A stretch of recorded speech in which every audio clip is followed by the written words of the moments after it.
Man, what is up, my people? EJ here, breathing fantasy football. Yeah, literally. Man, I got a smile on my face because I just happy to be alive. Always just happy to just be free, man.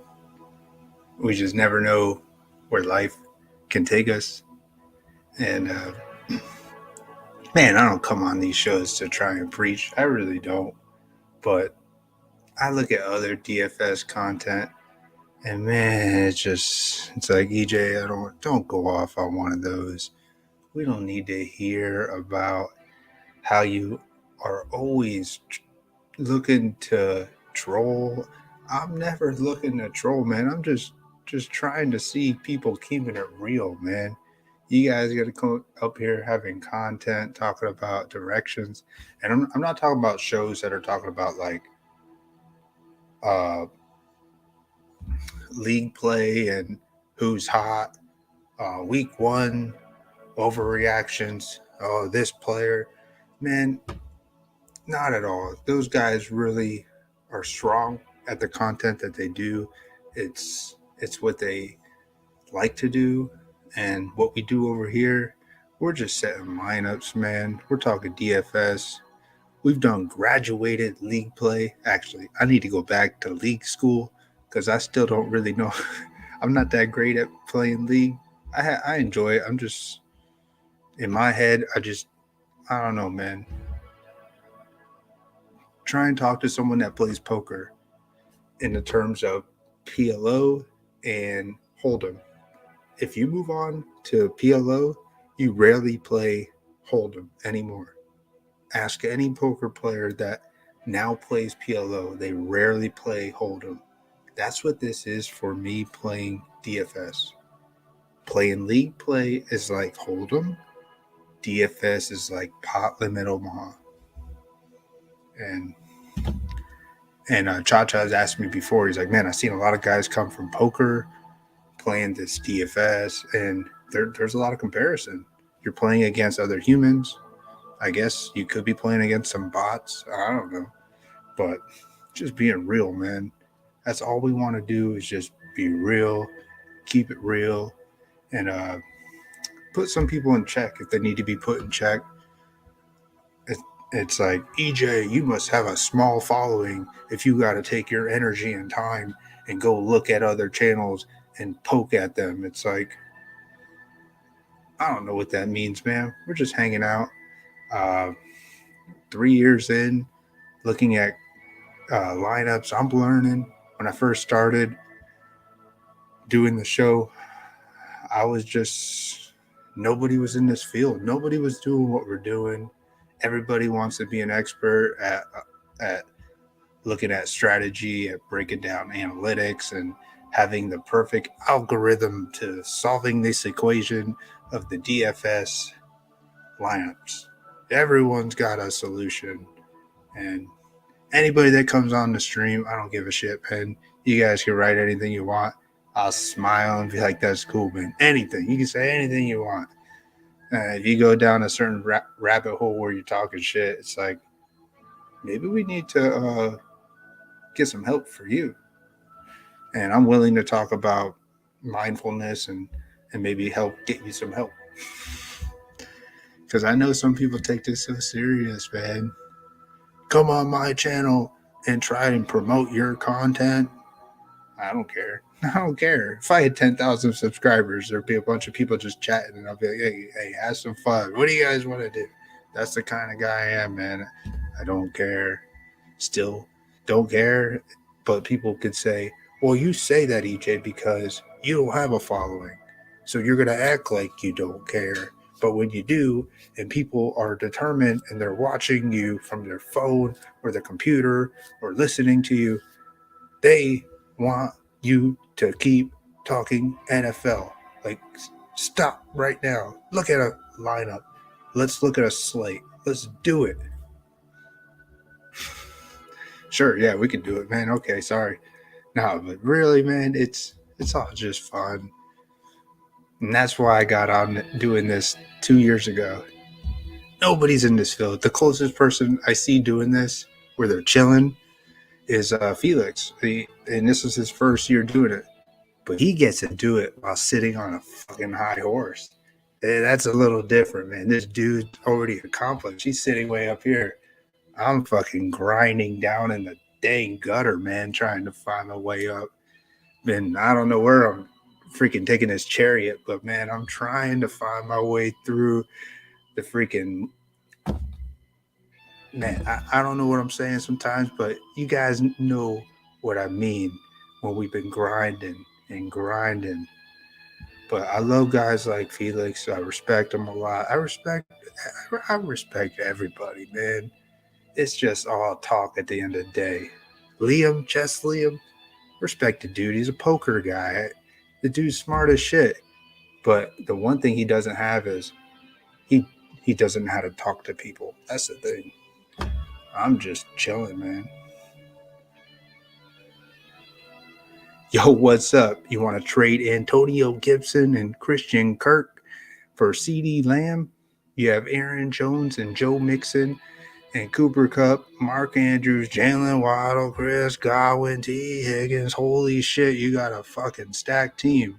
What is this, a 6-man league? No, I'm kidding. 2 points per reception. Damn, man. How many points y'all putting up a week? 300? So wait, what do you want? Man, I'm always just chilling here. You want to trade Gibson and Kirk for CeeDee Lamb? So why do you want CeeDee Lamb now? You want Lamb now?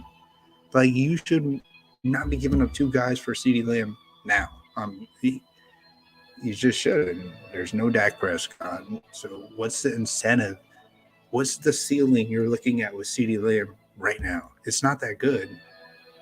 So I feel like you should be giving up less for Lamb. I don't know. I think I read that right. Yeah, don't trade 2 guys for CeeDee Lamb. That's all.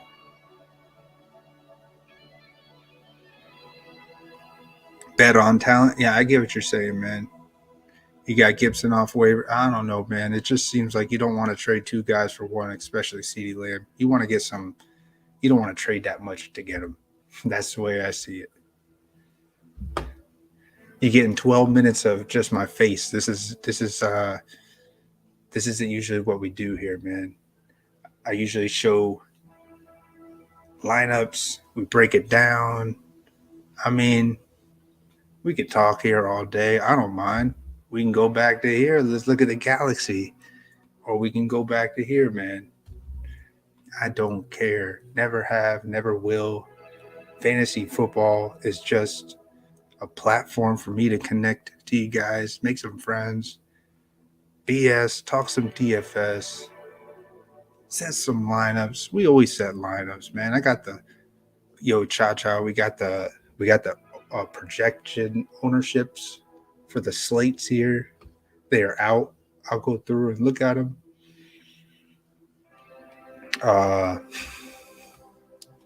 Quarterbacks, there's no big unanimous winner for where people are, the direction of where people are going.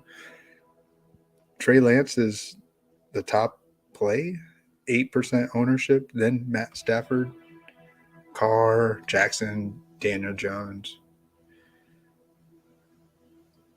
But yeah, let me know.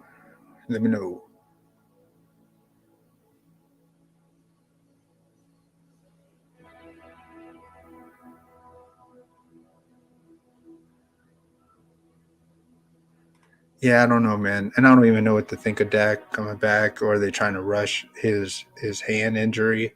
How bad is that hand? Like, I don't know. I'm not here. There's other shows that are a lot better at breaking down all the content. We're mostly here.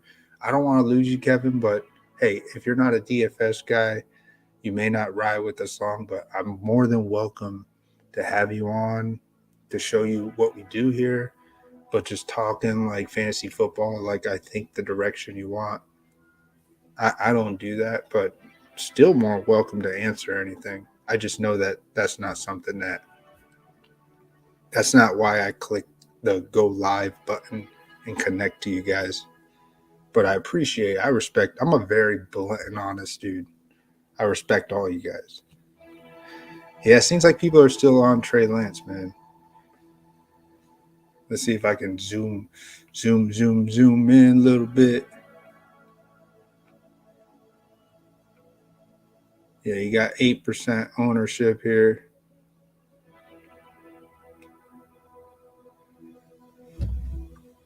I'll show you the running backs. So what we're looking at, Kevin, if you're still here, if I didn't lose you, I lose a lot of people because I don't talk just.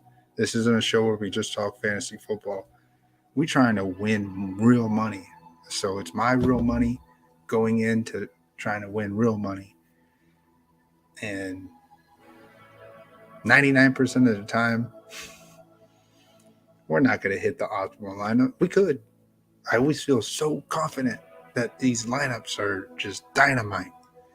But at the end of the day, we look at it. We can look at a week one review. I always try and look at reviews. Last week, man, I wasn't on it. I wish I was. You know what? I'll pull that up real quick before we go back into this. I bounce around a lot. That's what we do here, man. I want to look at at least one of the lineups we did on the stream last week. Let's see here.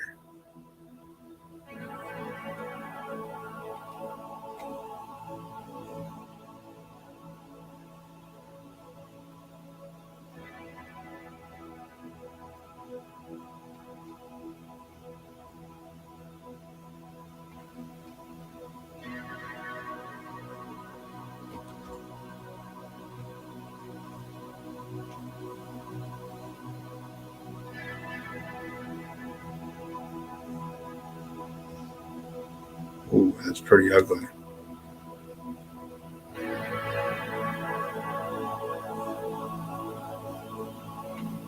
Here's a lineup we did on the stream. It's not that sexy. It's just looking back at what we did. You let me know if and when you want some company. Yeah, I never care. Anytime you pop in here, man, I just know when you pop in, you're probably not looking at the breakdowns. You're more geared into talking to me. So whatever you're comfortable doing, I'm always down for that. Nick Chubb is that low. I'll go back and look at it in a sec here. Looking at a lineup that we did on the stream. This is week one main slate Millie Maker. I think I cashed 1 out of 15 that I put in. Not my best one was 145 points. Ugly. Here's one with Mahomes, Kelsey. Those are the only fire hashtags you'll see, man. Tony, yeah. So what? Tony got injured. He just did a couple rushes.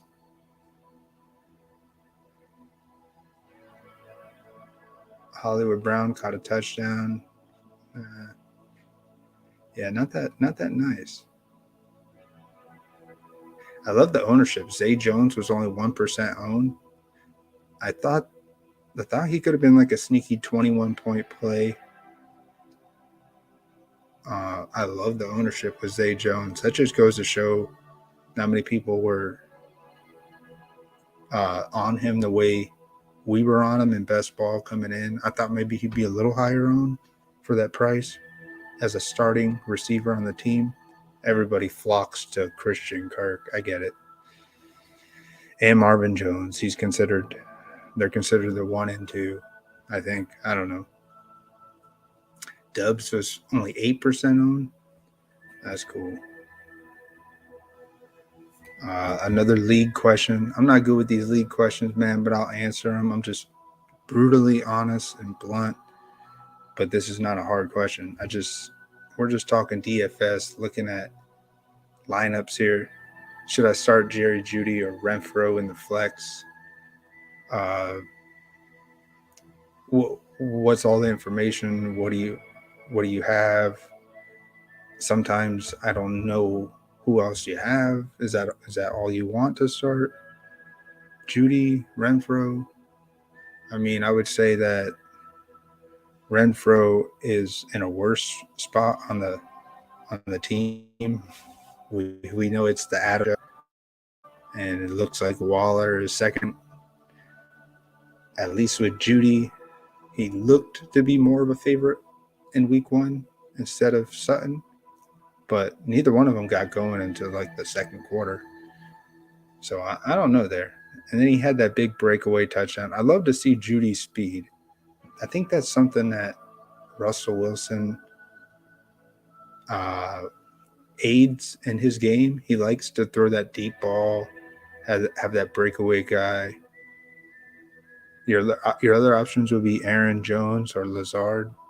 I'll tell you this about Lazard. Lazard's could be plug and play when he's back. Rodgers is itching to get him back out there. Rodgers does not know what to do without Adams. So far, that's what it looks like. You know those cameras are going to be zoomed in on Rodgers' face every time there's an incomplete pass or something doesn't go right. You just see that face like, oh.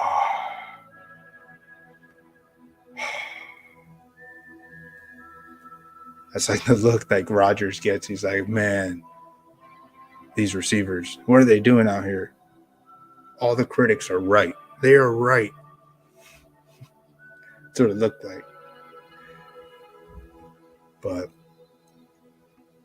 be honest with you, man, I feel like if Lazard plays, he's going to get a touchdown. So I think out of the three, Lazard's easily the favorite to score out of Judy and Renfro. That's just me, man. As a diehard Packers fan, I'm not trying to be biased. I'm just trying to show the direction of where the team really needs that veteran, younger, healthier player to come in. And he wasn't there last week, so we'll see, man. Yeah, Dubs is eventually going to have some spike weeks. So I'm looking forward to it. But we need Lazard out there. A guy that knows Rodgers' system the best. And Jones, I don't know what I think of Jones, man. Jones is a machine. But with A.J. Dillon having a lot bigger role overall, I'm a little shocked that it seems like the direction that the Packers want to go is A.J. Dillon. They need 1 yard, A.J. Dillon. They need 5 yards, A.J. Dillon. 3rd and 8, I guess A.J. Dillon, a pass. That's what it seems like, man.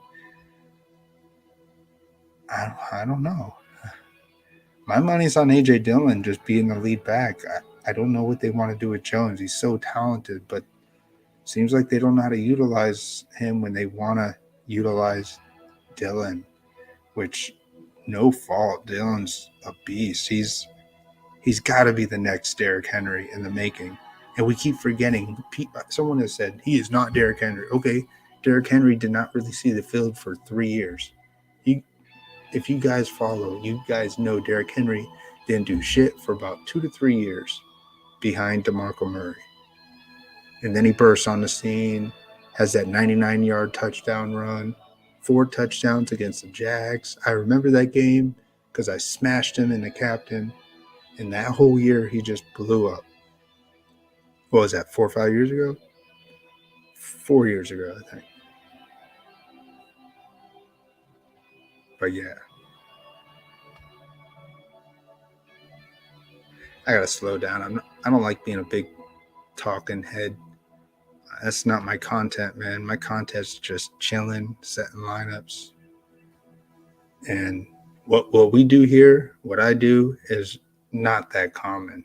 I'm not a fantasy football talk show. So I got to stop. EJ, you got to stop and recognize, don't go in that direction because that's not my strong point. My strong point is just chilling and hanging out, looking at some unique contrarian plays, setting some lineups. That's what I like to do. That's my strong point. That's where my show is based on. Nobody does this version of show of just chilling. I kind of explained that in the beginning of this of this stream tonight. A little bit of some other people I see doing this, but I got to keep putting myself in check because I don't want to be that person breaking down all these plays and who should I start in the flex, in the lineup. Man, I don't know. Start whoever in your gut that you want to start. That's my blunt, honest opinion, man. But please ask because you may like totally need a little direction. And I 100% will support that. I want to help if you're like not sure. But Judy or Renfro, you can start either one. I mean, that's my gut. You never know in the end, man.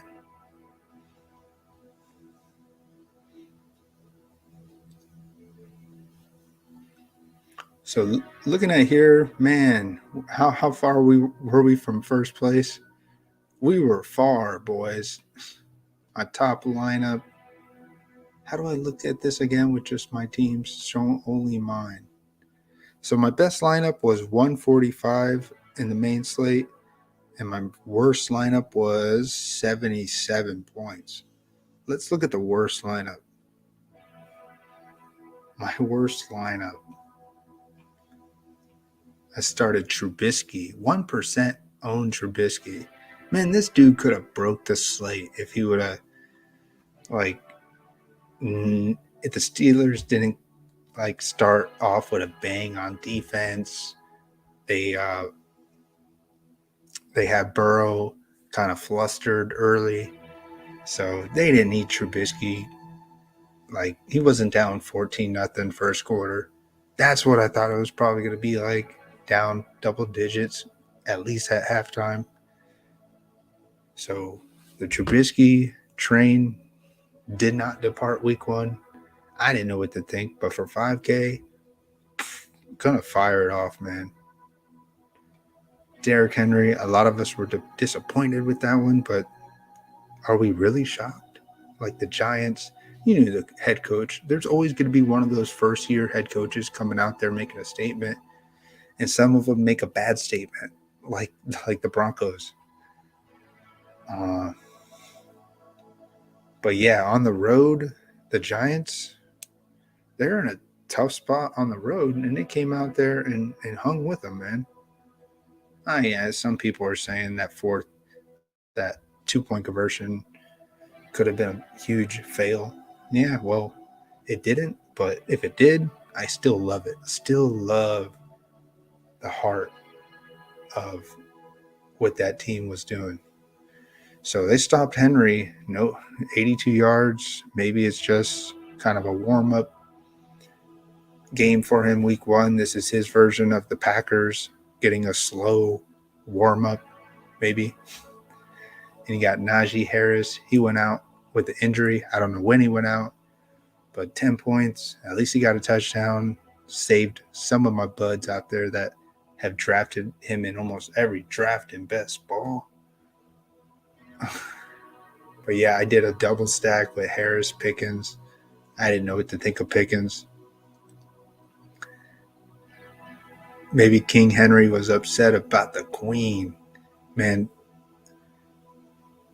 I can't even say anything. You know, I'm too blunt. I was going to say something like, it's sad to see what happened to the royal family. But man, you know what? She was in for 70 years, right? On the throne there. My wife and I went, and just to digress for like 20 seconds, we went off on a little tangent and we're watching some YouTube videos about the lineage of the royal family and all that yesterday. That was kind of interesting. But yeah, it's kind of, it's I guess it's sad. She was obviously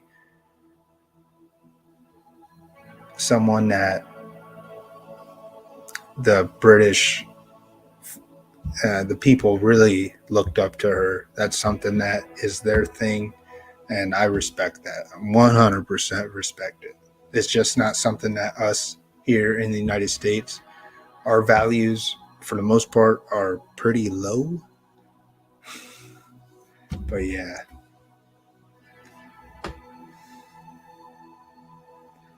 If anybody comes on and you don't think I'm serious about my fantasy football, then you don't know me. I'm 100% serious. We got Discord. We go live, man. I'm talking to you guys. I'm breaking my backs, cutting off social plans sometimes to chit chat and talk DFS. You guys know how it is. But yeah, we're all dead serious, man. Do I think I know more than other fantasy talk shows? No, not at all. But am I mindful and very aware of the player pool? Oh, yeah. I'm very comfortable knowing every player out there. But I don't regurgitate it the same way that you guys may want it. So my worst lineup, 77 points. That's pretty pitiful. But they're out there. The pros that take it down. The dude that took it down probably had a horrible lineup as well. I just did not get lucky. I did not do enough research, I guess. I didn't galaxy brain enough unique combinations that could pay off. So it's all good.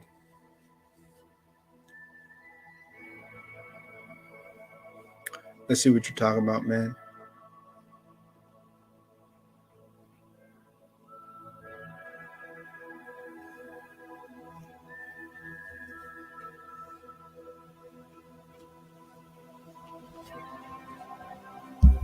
Once again, I'm talking too much. I get headaches when I talk too much. Might be this tight ass headband on my head. Just repping. So if you guys ever want to chit chat, you can join our Discord page. It's in my YouTube description. Or just say, hey, EJ, drop the link. I'll drop it. So Cha Cha sent me this thing about Mike Evans' career against the Saints. I'm not sure what I think of that. I would say that's hit or miss, right?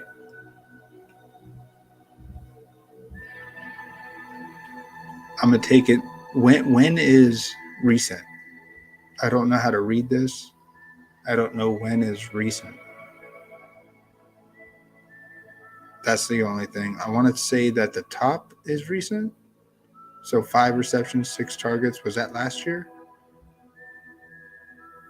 I'm not sure. I would want to say that's recent. Is that good? Do you like this? I don't know. My gut wants to say that you can't really translate this into anything. So I don't know. I don't know, man. Yeah, I was trying to say it doesn't look that great. I want to know Julio Jones because Julio Jones is the dude that's also been in this division, but he's technically. I'm interested to see what Julio does against his old team. But we're going against the Saints, so yeah.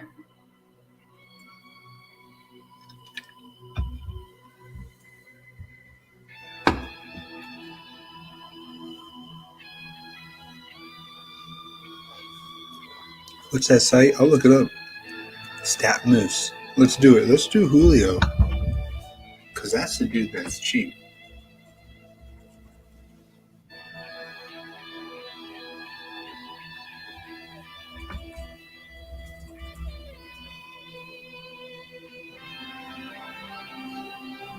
All right, so how do we look this up?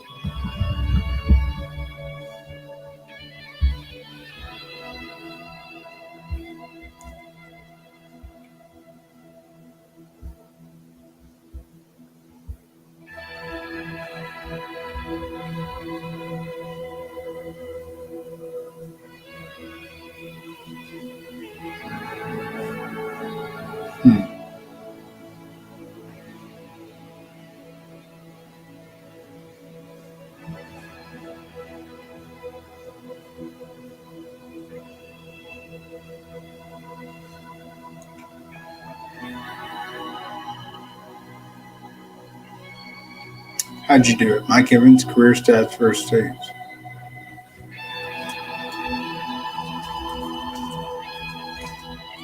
I just want to see what this number looks like.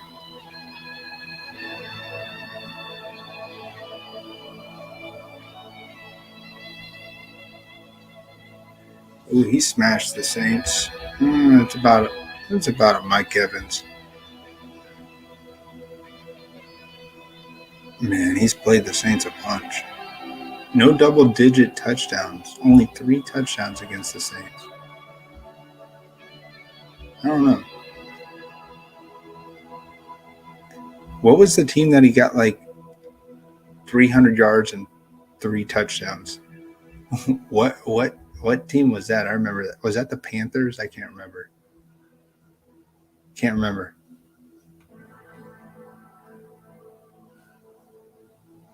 I got you. Yeah, it's not looking that crazy. Yeah, I think it was the Panthers. I mean, dang, Julio was so like just consistent. Very consistent, just not many touchdowns. So his last game against the Saints was 2020. He had 6 catches for 94 yards, no touchdown. He hasn't caught a touchdown against the Saints in almost 6 years, 5.5 years. January 1st, 2017 was the last time he caught a touchdown against the Saints. What's this other one over here? Rushing yard. Oh.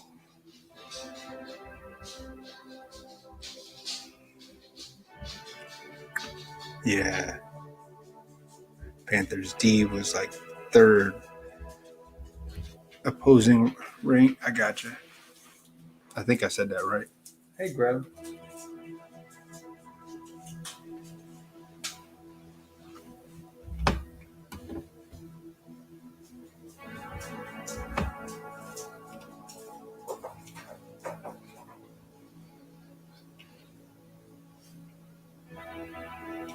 Let's look at our best lineup from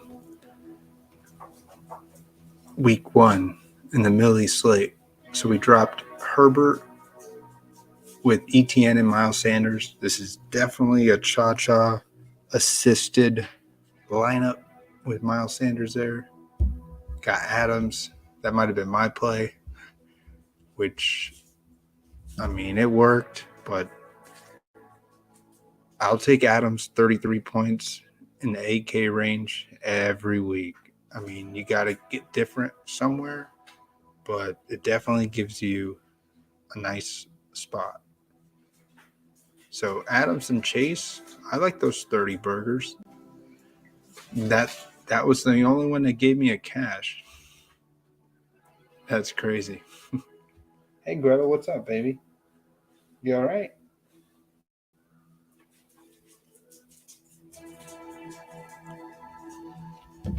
Gretel's my dog. She just walked away. Oh, what's up, big dog? Yo, what's going on, brother? What's up, man? How you doing? Same old shit, ready to looking at some more stuff for you. Nice, man. Let me turn down my tunes a little bit. All good. Yeah, I was looking at that Julio stat line with you. I like the yardage. Like I said, the touchdowns were suspect a little bit. I agree with you there. But it seemed like he's still never got some been a decent big touchdown guy. Yeah, it seemed like he got some decent yardage against the Saints in his career. So yeah, he's played in the stadium. I think playing the veteran guy, playing in the stadium, that has to do a lot with your confidence and just knowing like just where you're at. I think so.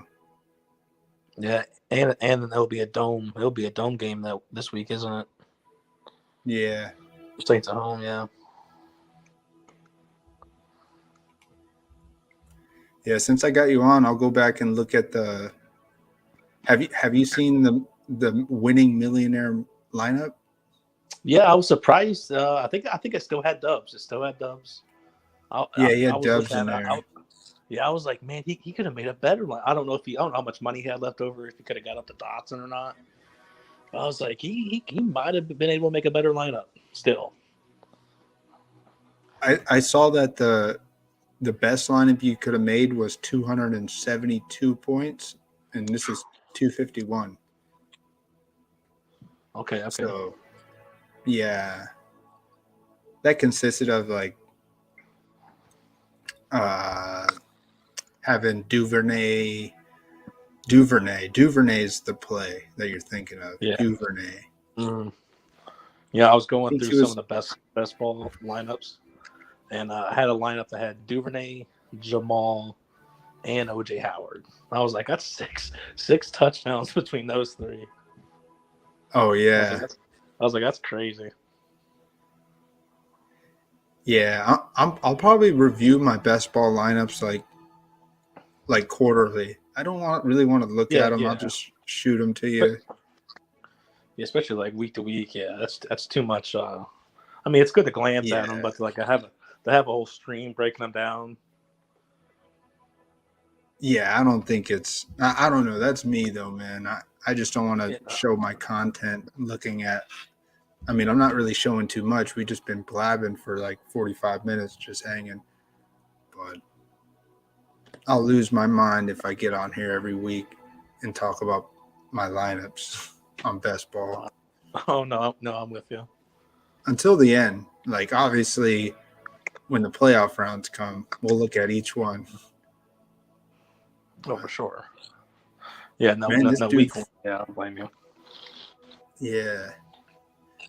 So he got Christian. He's got Kirk in there. Yeah, Kirk did all right. Gibson did all right. No touchdowns by Gibson or Kirk, but there's still He definitely nothing got the too peak sexy numbers. about this lineup, except the Steelers D. I love the Steelers D play. I was totally not on that at all. That's a miss Yeah, by me. yeah. I think that was a nice, friendly reminder that all it really takes is just like a pick six to start the game, and the defense is on a slate breaking direction. It don't matter if they're playing Kansas City, Oh maybe yeah, Kansas, maybe Kansas City, but you know what I mean. that's why I was talking about the Cowboys D, even though it kind of makes us cringe a little bit to actually think that I don't even know what the price is, but when I stop and break it down, I'm like, I, we got to remind ourselves they got that superstar uh, Trayvon Diggs and lineman. Micah Parsons. Yeah, Yeah, and they're going to be relying on Demarcus that Lawrence defense still on to the step line. up. Oh yeah. I just like we all just expect Burrow to bounce back. Well, what if Burrow? What if what we saw last year was like that was the year? That was the year, and now it's going to take them a while to really get going. That was like the sneak peek of the future. But next year wasn't just the future. Like the Bengals may take another year or two. Like, what if the Bengals don't even make the playoffs this year? I think that's probably a possibility too. I know that's Yeah, jumping to yeah, yeah. conclusion. I think that's all a possibility, but I think that can all still be a possibility, and the Cowboys still be a punching bag in week two at the same time. Yeah, I just it's just so it's so easy to just say Bengals D 2200, put them in there and forget it. I don't like easy stuff. When I see that Yeah. it's so easy, to me it's a red flag. That's like a you remember last year when everybody was firing up Kareem Hunt? I don't know what week it was, but he had like a juicy matchup. His price was like 40 or like 5K or something, Oh yeah. and he went out there and got injured. And like it was like the chalk of like 49% started Kareem Hunt. I remember that. But I don't know, man. I know it's a defense. comparing to one player. I just see it as when something looks so smash and ends up being like not that good. Yeah, no, I'm with you. But then again, like I think week one was definitely. I think it was too much chalk feasting, but it was still just a good reminder that you gotta play chalk. Like there's gotta be you gotta have a piece of chalk somewhere in your lineup. Like was it? Yeah, but if the Yeah, I feel Bengals like get us, now go ahead. Now you first, brother. I was just saying if the Bengals get us 8 points and that's on the optimal look, I'm still going to be shaking my head and say there is still something else better out there. And that's what we aim for. We thrive to get the best. At least that's what I want. But I'm definitely going to build some Bengals defense.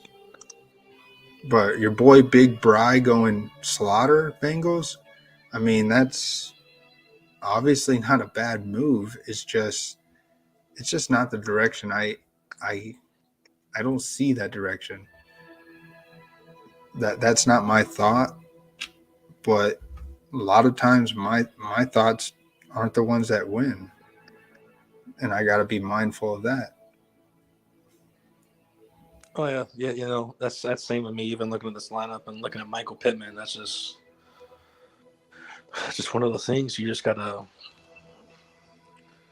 understand that. I guess he does have a good matchup. Maybe I won't just be on the field like they are, but can't fade him exactly. Yeah, but we totally missed on Pittman if we're fading Jonathan Taylor. Hmm. Or Price sometimes 5,500 was or great, and sometimes when you fade someone like Taylor at his price, sometimes you can also bank on maybe them doing what they do, but like I said, just two guys that matched them who were 2,000 cheaper. If JT got 30 and Michael Pittman was still a bust, you could have still went JT if you went Swift to 30 and Barkley. right.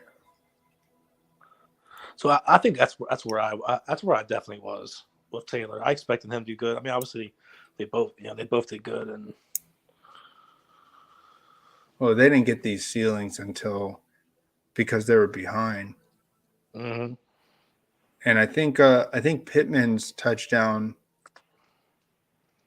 might not have happened if Alex Pierce caught the touchdown. I think he dropped the pass. Well, no, wait, they kicked a field goal. Never mind. They're down 23 and then they kicked a field goal. So, but maybe if Pierce would have caught it, maybe Matt Ryan would have went back to Pierce in the next drive that they were down there. I don't know. I mean, it's all speculation.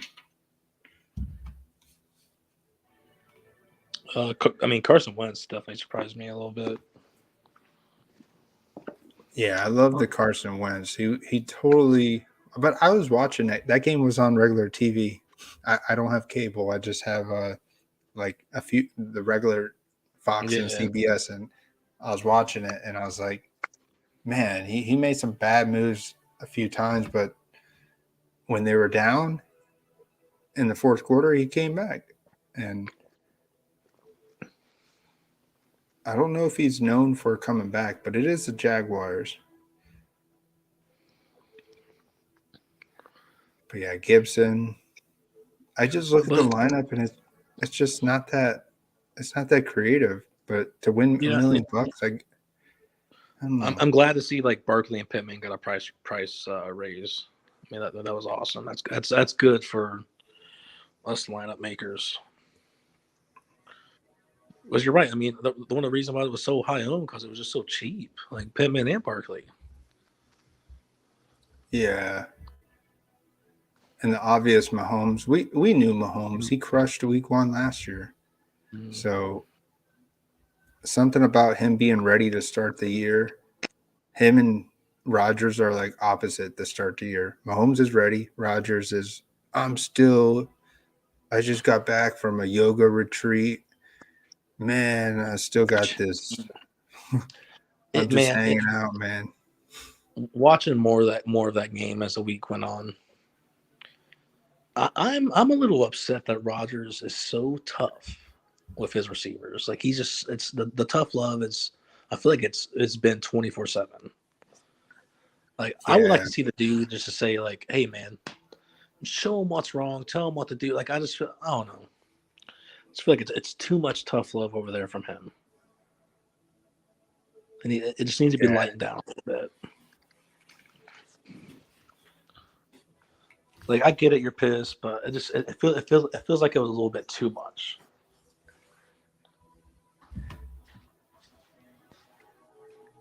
Yeah, he's definitely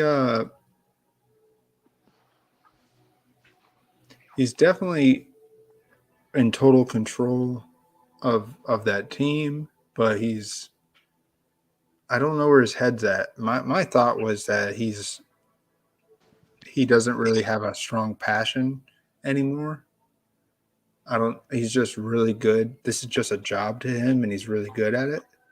But I don't know if he has a strong passion to be. I just think he's very accurate. I don't know where his passion is. I don't know if he has it anymore.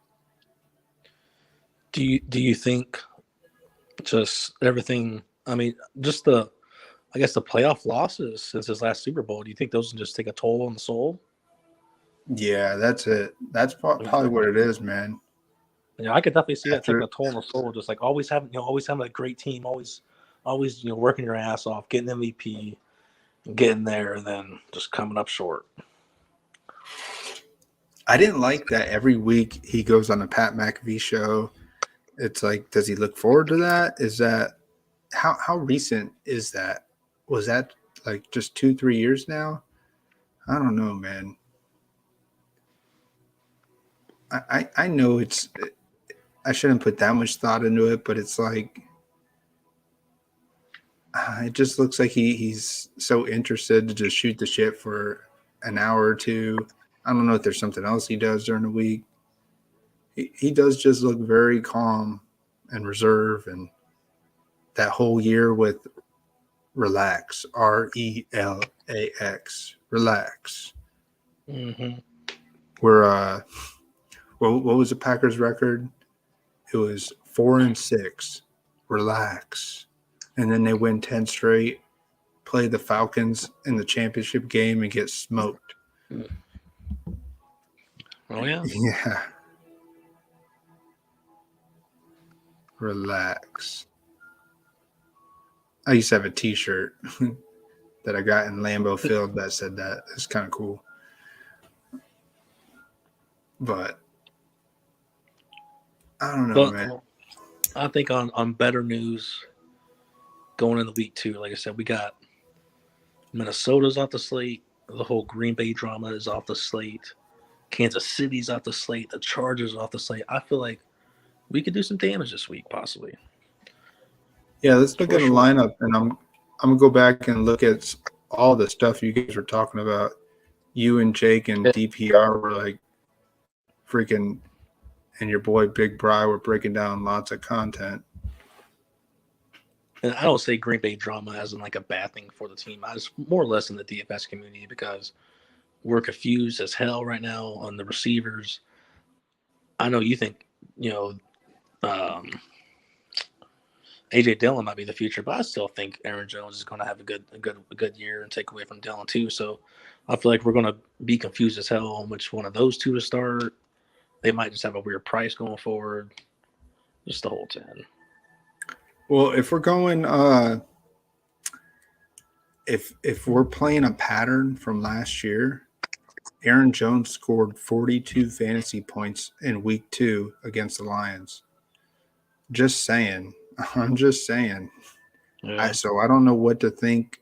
I know he's not on the main slate, but the Packers sucked against the Saints week 1. They sucked against the Vikings week 1 last week. And then they bounced back against the Lions last year. So is the pattern going to be that they bounce back at home? Once again, it's a home game now. I don't know. Sometimes I feel like I'm reading too much into these like stupid patterns that should have no correlation. but someone's going to bounce back. Is it Lazard? Is he going to come back in the lineup? When that guy said he had Lazard on the bench, I was thinking you start Lazard over Judy. That would be me. I think Lazard's in the best spot to get a touchdown over Judy if I was a betting man in a league play. If he plays. Because Rodgers is going to move the ball down the field. He's going to get a few red zone looks. And Lazard will definitely get some targets in the red zone. Yeah. I mean, you're actually right, because if Lazard comes back, he's going to have a level of confidence with Rodgers that it's going to get him targets.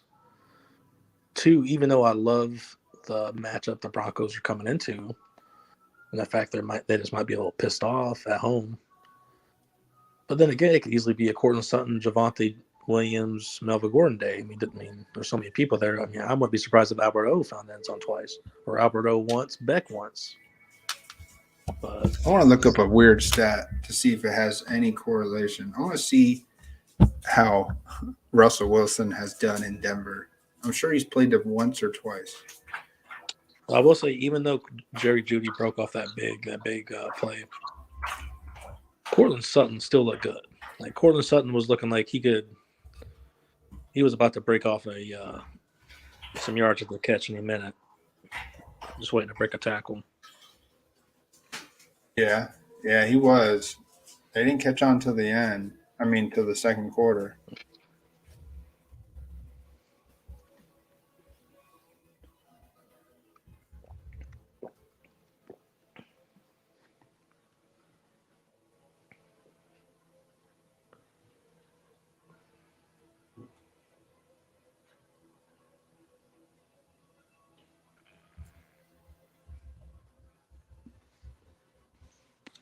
I know I can look this up at. I know I won't have a problem finding it here. But is Russell Wilson on your radar at all? He's so expensive, $7,200. My quarterback pool is pretty It's simple. $5K, guys.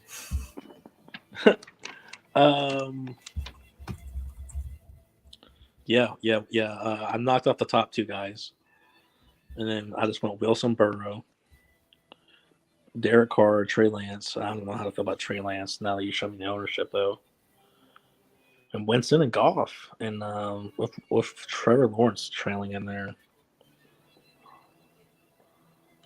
Yeah, I'm still not too sold on Lawrence, but I mean, I didn't really play him last year, but he's been catching my eye. I like the receivers. Yeah. I don't know what to think of Lawrence. I saw a video that that the NFL memes dropped. Where you try to hype up everyone. Yeah, and it was kind of weak or something like that. Oh man, yeah, it was horrible. I ain't gonna lie. Yeah, he kind of talked like I would talk. I would just be like, "Yo, guys, let's just go out there and just have some fun." That is how I would talk. That's why I'm not a quarterback. It's funny, yeah, but I still don't. I'm not going to not play him for it. I mean, he doesn't really have to be like a huge, loud, vocal guy to be the quarterback of that team, but it is it is something to notice in terms of the whole future hopes that everyone has for him. So Russell Wilson played one time in Mile High in 2018. He scored 22 fantasy points. He was 19 of 33, 57% completion rate, almost 300 yards, 298, had 3 touchdowns, 2 interceptions. And I'm sure you've seen those videos of Russell Wilson pretty much been training in the mountains since he signed or got traded. So I feel like he's definitely accustomed to the atmosphere there. Is he training because he don't feel comfortable yet? Is he training because he's trying to get comfortable? I don't know. Well, I'm putting too much thought into it. I think the training he did in the high altitude was just pretty much to mimic what he'd get at the stadium before he was actually allowed to be there. But man, I wonder if the coach not going to his quarterback on 4th and 5 or however that sequence of events unloaded, how much of that's going to affect him. It's just if he comes out there and he just gets us an 18-point fantasy game, 2 touchdowns, 1 pick, like that's not cutting it. That's a price tag of 7,200 against the Texans at home. That's not cutting it. Not at all. Oh, don't get me wrong. I'm smashing Javante. I think the only reason why Russell honestly made my list was I'm going to smash Javante so hard. I guess I'm just going to almost want to play Russell when I'm not playing Javante. Yeah. Almost like a pivot just off of maybe just Javante not finding the end zone, I guess. Yeah, Javante's got that Saquon Barkley price tag in a way. 6,500. I mean, he does have Gordon breathing down his neck. I think Gordon. Well, they both fumbled at the goal line, right? Or was that Gordon fumbling twice? I can't remember. No, they both did. Yeah, it was both of them. Yeah.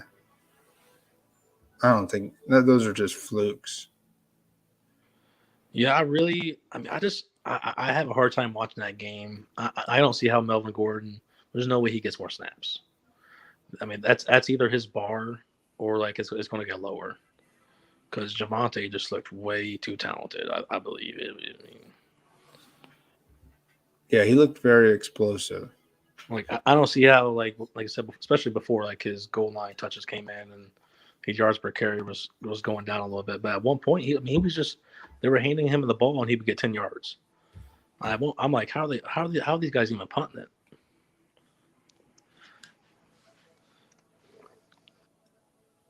Well, we're gonna do a $3 3 max, no $5 3 max, 10K up top. I want to do a few of these, man. The single entries, the cheaper single entries, the $1, $3, $5. I feel like those are good ones to smash every week because we can get a somewhat optimal look and it could take down one of these tournaments. Oh yeah. My big bride plays a bunch of those single entries and like early only lineups and has good luck on them. Yeah. So let's do that. Let's set one of these lineups and let's rock your boys Javante right away. And then, do you care if we peep at the wide receiver ownership before we dive into it too? Oh yeah, let's do it. Yeah, thanks for the reminder. I'm not that good at remembering that. No, you're good. So brother. the top. Oh, so Tyreek is the top. Really? DJ Moore, Amon-Ra St. Brown, Michael Thomas. People are ready to fire up Michael Thomas. I guess, man. But where the hell was he? Why is Allen Robinson on this list? I thought I was being contrarian. Yeah, him and Cup. They just because it's the Falcons. Nobody expects the Falcons to move the ball on the road against the Super Bowl champions. They're going to bounce back. It just sucks to see him and Cup are up there. I saw Darrell Henderson was like a top 3 running back, so it's a little shitty. I mean, I know we were talking about the Cam Akers stuff, but what if they throw us through another loop? Let's say Cam Akers doesn't do that well, but he outsnaps Darrell Henderson. What if it's just like the coach? Like, what if he's doing that to throw off the other team that's game planning Darrell Henderson now? I don't know. I don't know. I don't know how often we've seen this in the past where we thought someone was mostly locked in an RB1 role, and out of nowhere, the RB2 or timeshare guy gets most of the work instead of who we thought was the RB1. I mean, I think this is what it's boiled down to. I think Darrell Henderson has completely shown he's a better pass blocker. Even though Akers can catch, I feel like he has shown he can catch better. And even though Akers holds like a more explosiveness upside to him, Akers also has shown he secures the ball better, and that has won him the job. Yeah. Even though as fantasy guys, we all summer, especially the Akers believers, which we weren't, but you just see someone who was fast or real early in his career, and you see that speed, and you're just thinking 50-yard touchdowns, you're thinking huge upside. And in reality, a running back's job is a multitude of things, and it seems like Darrell Henderson is the better choice as long as he's healthy. That's just my opinion from the couch, though. Of course. Well, I mean, who else do they have behind those two? I think the rookie just got put on the injured reserve list. Mm-hmm. I don't know, man. I know everyone's gonna fade Cam Akers almost, and it's not a sharp move to play him. Because I mean, what's Cam Akers' ceiling? 1 touchdown, 50 yards, 1 catch, like 13 points. Is that his ceiling? That's not that good. Well, but I don't know. Here's how like both our takes sort of intertwine. Is you're contrarian play with Akers, it could actually work out in the way I'm talking about because he's a more explosive player. So even though I think Henderson will outsnap him and have a huge, bigger target share and whatnot, maybe Akers does come in for a couple plays and just breaks off that 50-yard touchdown. That's sort of how both our takes can be right at the same time. Yeah. I think, man, if I'm gonna play any guy that's like a guy you should steer away from, like I'd fire up Tyler Algier maybe over Akers, but I don't know why anybody's on Cordell Patterson. That looks like a bad spot for that converted running back.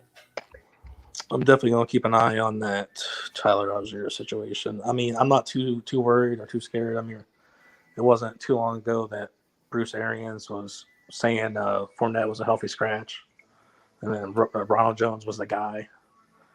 So I'm just gonna let it play out. Yeah, Cordell Patterson's at 4% projected ownership.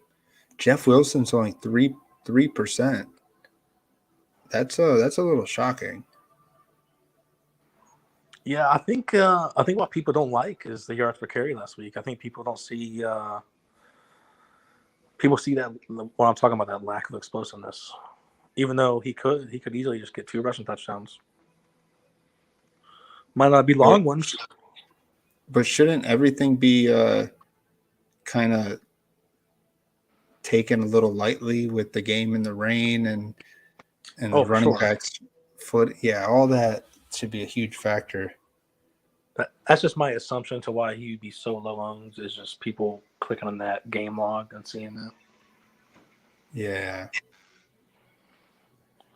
He's had a few high 20-point ceilings in his career. I even think he had a 30-point ceiling. How old is he? He's been in the league since 2018. I was gonna say I feel like I've seen him a couple of years. And I remember I feel like when he was younger, maybe like literally 2018, I feel like he had a little bit of speed to him. So at the end of the COVID season, I don't know what week it was, maybe week 16. It might have been in the best ball playoff weeks. He had a 30-point game. And then the next week against the Seahawks, he had 23 points. So he ran well against the Seahawks. He was a high-owned play. Yeah, January 3rd, 2021. 20 attempts, 76 yards, 1 touchdown, 3 receptions, and a touchdown. He had a reception touchdown in both games. So that's good to know. He had 3 targets in the red zone against the Seahawks 2 years ago.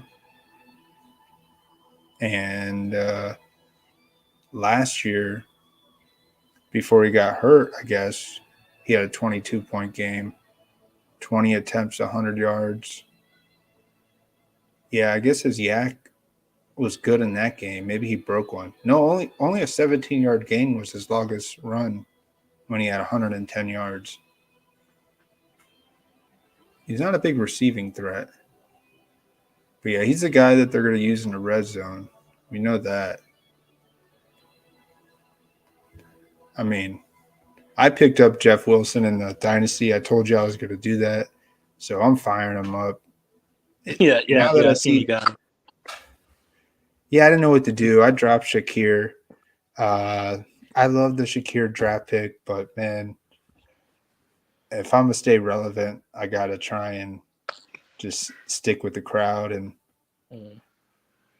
especially you have so much youth on your team already. Yeah. I didn't know what I was doing. I mean, after the week Dontre Hillard had, I picked up Rex Burkhead. Yeah, and I saw someone pick up Hillard too. Yeah, but Jeff Wilson, 5,100, how are we not just smashing him? And I don't know, man. This is another one of those, if he smashes, we're going to face palm our forehead and be like, really, man? The price is way too good. 20 points from Jeff Wilson is still slate breaking as long as you get some of the other pieces in there. Where is DPR at? Because Ramondre is way too low. Oh, he's at 3% ownership right at Jeff Wilson. Yeah, that's almost... Maybe people are scared of that Pittsburgh defense. But do you have any clue if that? Do you have any clue if that Cam Hayward injury was serious? Yeah, because I know he's the bigger run blocker, the run stopper. He's a bigger run stopper than TJ Watt even. TJ Watt's is Cam Hayward injured? Yeah, I know he left the game. I think him, T. Higgins, and TJ Watt all got injured that game. Wow. So if Cam Hayward's out, maybe the public is going to be way too low on New England's running backs, and the Sharks are going to be running it hard. But, man, I wonder where Harris is at in here. Let's see. Because I know when you mentioned Harris, it had me thinking Harris is at 2% ownership. So the field's a little higher with Stevenson. Just a little bit. Yes, yeah, I figured the field would be a whole lot higher on Stevenson, and Damian would be around this range. Yeah. And then we got there's Naheem Hines, yep. 2%. Breece Hall, Kenyon Drake at 1. James Robinson and ETN are like dead even. Nobody's really starting them. That's crazy. You know what? I sort of have them circled on my running back pool a little bit, but definitely you got to keep an eye on. I guess he goes by Shaquille Leonard now, not Darius, but Shaquille Leonard's injury. Cam Akers at 1%. Someone still believes in Cam Akers. There's one person out there.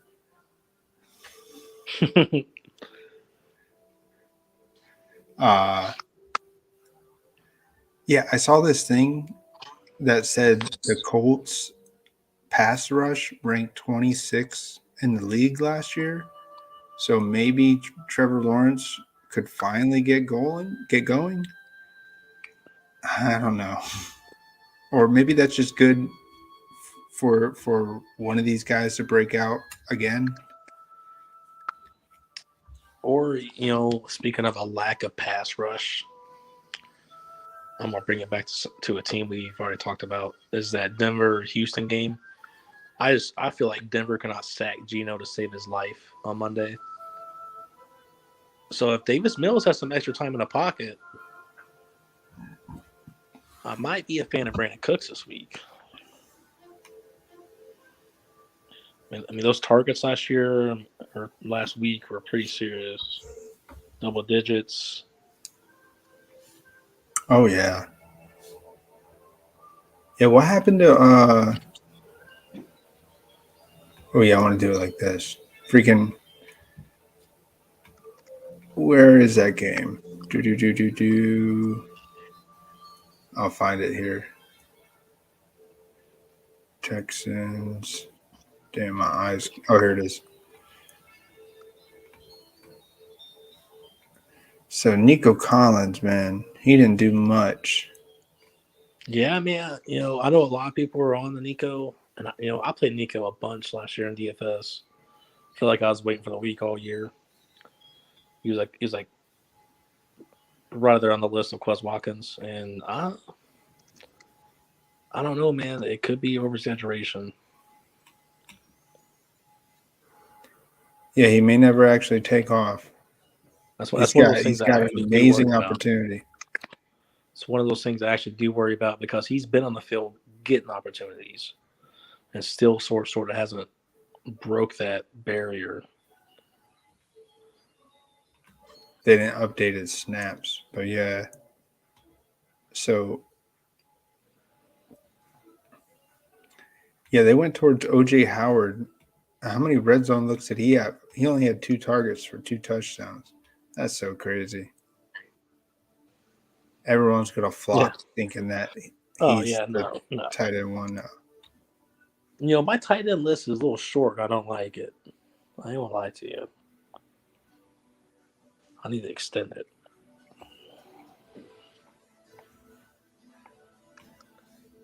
I wonder if Pharaoh Brown started the game, just like they said he was listed first on the depth chart to open up camp.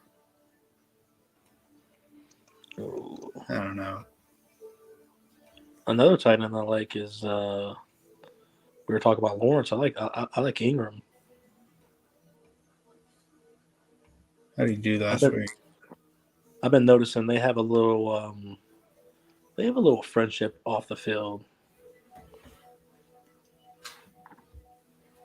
Did Darnold do anything? Dan Arnold? Yeah. I just call him Darnold because it's his first initial in his name as well. No, you're cool. I call it quick. Darnold. Yeah, no. They don't even have him in here. I have to unclick. He's like a nobody. Yeah, he must not have did anything. Yeah, he wasn't even out there. He's a reserve. I saw Manhurts out there because I was watching that game. Manhurts, he was blocking, but so yeah. Jaguars didn't look bad last week. It looks like the only person who's really getting still keeping steady ownership is Christian Kirk. Ingram's down. Yeah. Zay's still down. No one knows what to do with the running backs.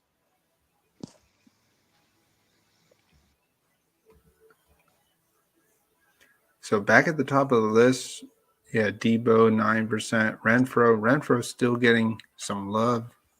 And take the Tyreek Hill news as you want, because I didn't think he was going to be high owned, and I thought he was a sneaky play, and I think he has a huge upside here. I just feel like he's on a smash spot for some reason against Baltimore.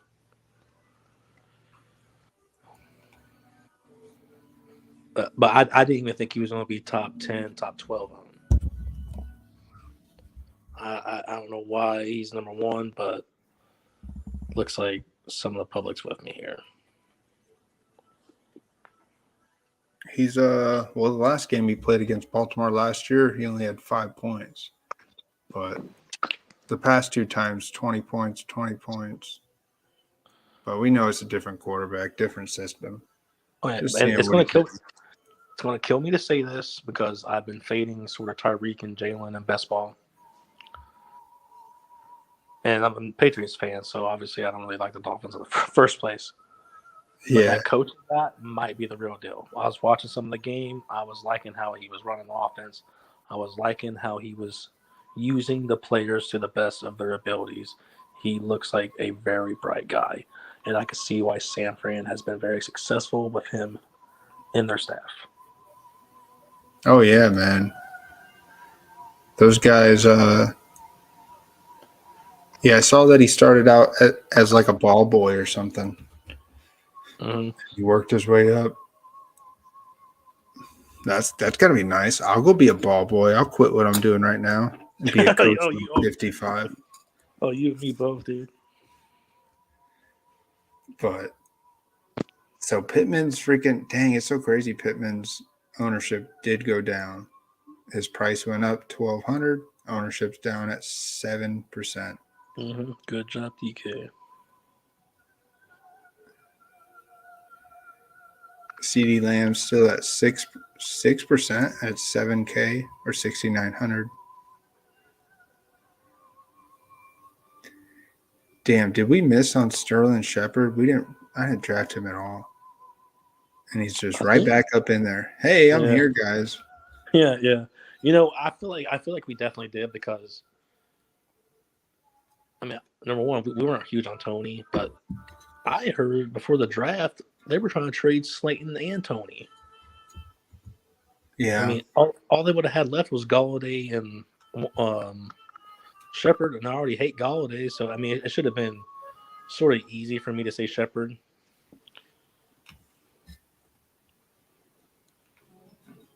Yeah, I'm with you, man. What's up? Looking back, still looking. Jacoby Myers at 4%. Claypool at 4%. 420. Yo, what up, big dog? Yo, DPR. What's up, man? We're just looking here. Hey, you're good, man. I care. I care about you and your family. Do your thing, man. Mm-hmm. I don't care that you're not here. You know, I don't give a shit. And that's not a diss at all. Do you, man? DPR, Ramondre Stevenson is low owned. Yeah, 4%.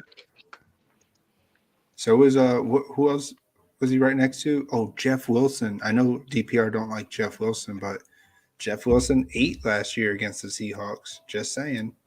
Had 20 points before he got injured. Yeah. Chase Edmonds 4%. Kamara 4%. What happened with Kamara? Did he get hurt? I think he got banged up. I don't know if he finished the game or not. I never got a notification he left or nothing. Ramondre's at 4%. 4%. And Damian Harris is at like 3%.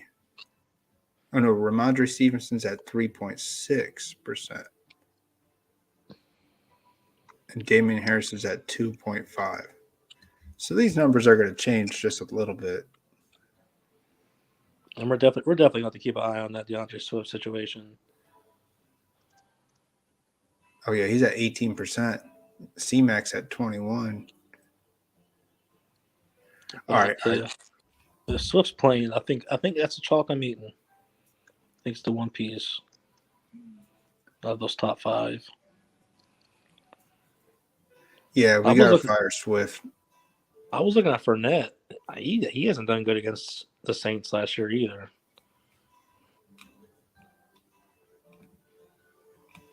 How has he done over the past 2 years?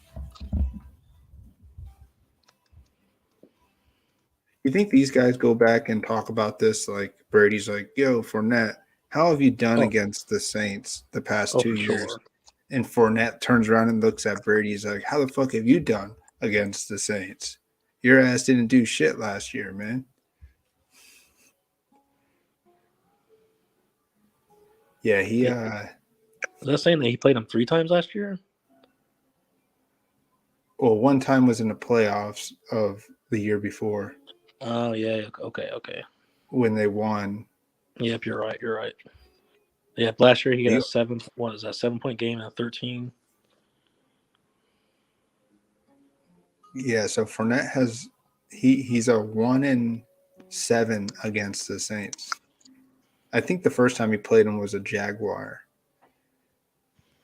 But yeah, his ceiling's he only got 21 points as his highest, and he has 13% owned in the Yeah, boy, playoffs. I don't think Fournette's going to win us the GPP slate at 20 points. Oh, but he only had 9 snaps. What? Ooh, What? really? He had 9 snaps What in do the you playoffs do? when they won? Wait, what? How do you have 9? No, it says 17 attempts though, right? Yeah, Is that something's not right. a typo? It must be. Yeah, it's got to be a typo. 9 Yeah, snaps. I was gonna say you can't have 9 snaps with 17 attempts. That don't make sense. Yeah, CMC's coming in at like 21%, right? All right. After that week 1 stuff, I don't know why. All right. I'm going to do a poll, and I'll let DPR get in on this too. We'll just do a audio poll. Give me your ownership projection on the Bengals defense before we look at it. I have a number in my head, and I'll tell you my number once you guys give me your number. I'm gonna go with your lucky number 18. 18. I was saying 33%. I was going kind of high. It could be because there ain't too many good options on the slate. 18. Well, I appreciate that number. I'm gonna say 33. DPR says 18 as well. Ooh, I like it. I like the DP. Let's see. Let's see the highest owned defense. Oh, we were way off. Only 8%. The Giants are 8.9. What? That something's not right. These are Wednesday projections. I bet this will change tomorrow. Yeah, I'm sort of hoping Tyreek goes down because I was wanting to play him. Yeah, Tyreek. So 8% for the defense. How about tight end? Who do you think's the highest owned tight end? We haven't even looked at that. We haven't even looked at it yet. It's got to be someone on my list. I'm trying to galaxy brain and think who I thought was cheap. I mean, obviously it could probably be Andrews, but it might just be Andrews and Waller here. Because I don't feel like people are gonna click on picks like that. No, I'm trying to who did well that's on this slate. No one really. That's why I was. Watch it be OJ Howard. Well, watch OJ Howard be. You gotta say none of the expensive guys did good. Yeah, I bet. I'm gonna take a guess and say it's OJ Howard. That's just my guess, just because everyone just wants to play it safe. I'm gonna go Waller because the public is so simple about Hawkinson. 18%. Pitt's a second. Yeah, OJ Howard didn't even make this list.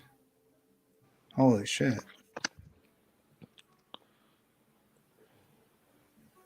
Yeah, I guess the Pitts believers are saying let's ride.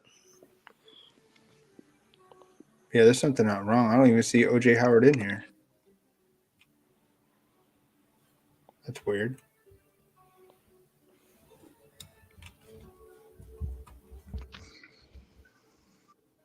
.2% is OJ Howard. Something's not right there. I thought people would flock to him. Higbee at 7, Andrews at 7. Yeah, the Pitts is a little alarming. Yeah, no way this is accurate. I'm with you.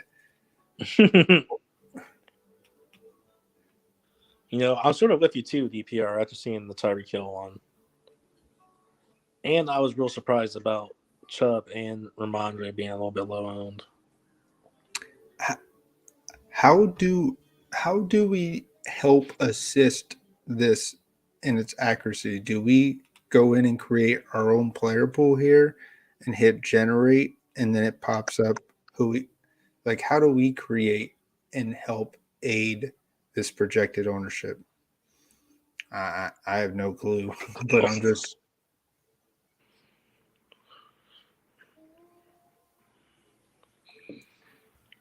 I mean, you got a point. It's only Wednesday, especially.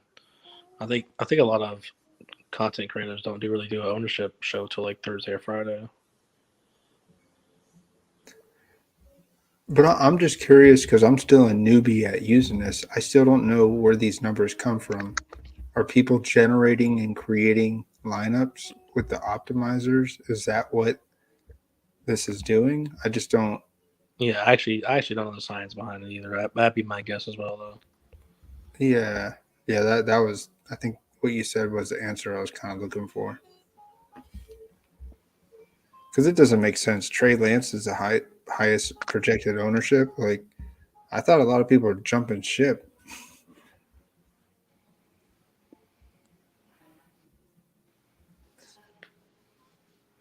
I mean, I'm still on Trey Lance. Yeah, something's not right, but it's still good to see. We'll see that Bengals D at 33% by Saturday.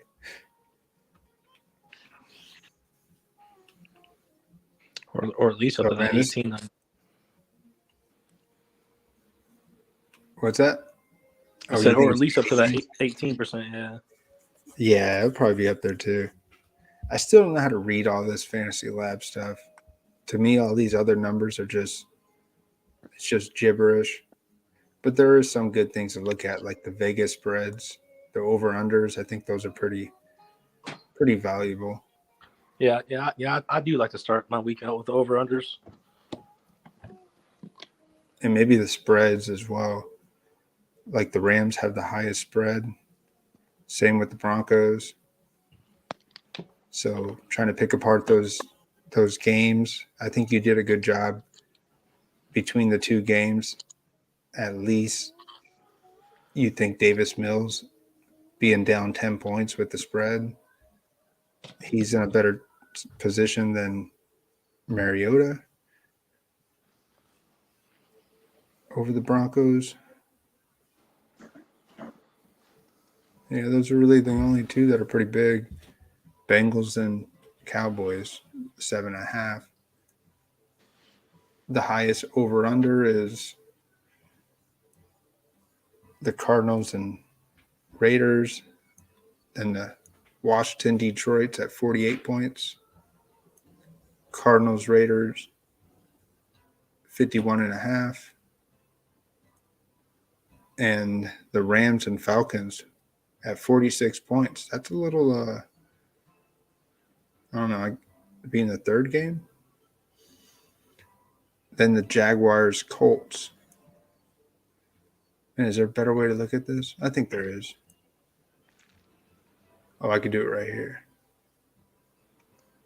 All right, this is a better way.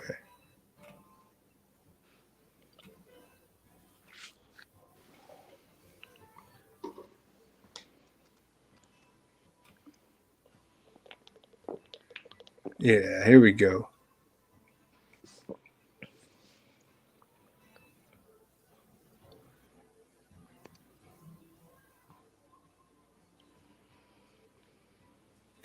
What's the worst game? Cleveland Jets. That's a game Jake's on, which I don't blame him. I totally got love for that. Yeah, let's look how this is at Saturday night. There's no way Lance would be coming in as the highest projected ownership quarterback.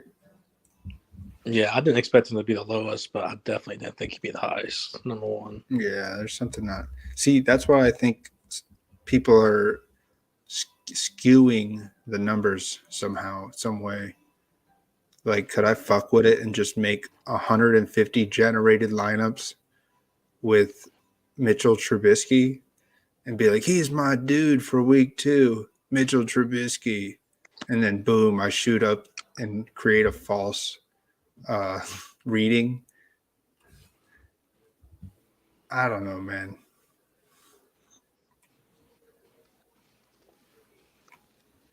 Yeah, it's probably just a bunch of Trey Lance fans on Tuesday. They really boosted that up.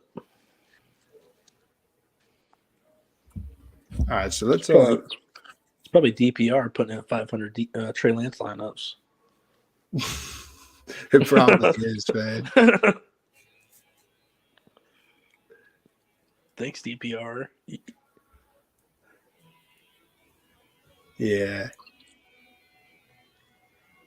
Yeah, I enjoy this. I enjoy just chilling. Coming on here, just hanging out, man. This shit ain't that serious. But yeah, let's make this serious lineup though. Yeah, this part is serious, sure. Man, I kind of, we're almost 2 hours in.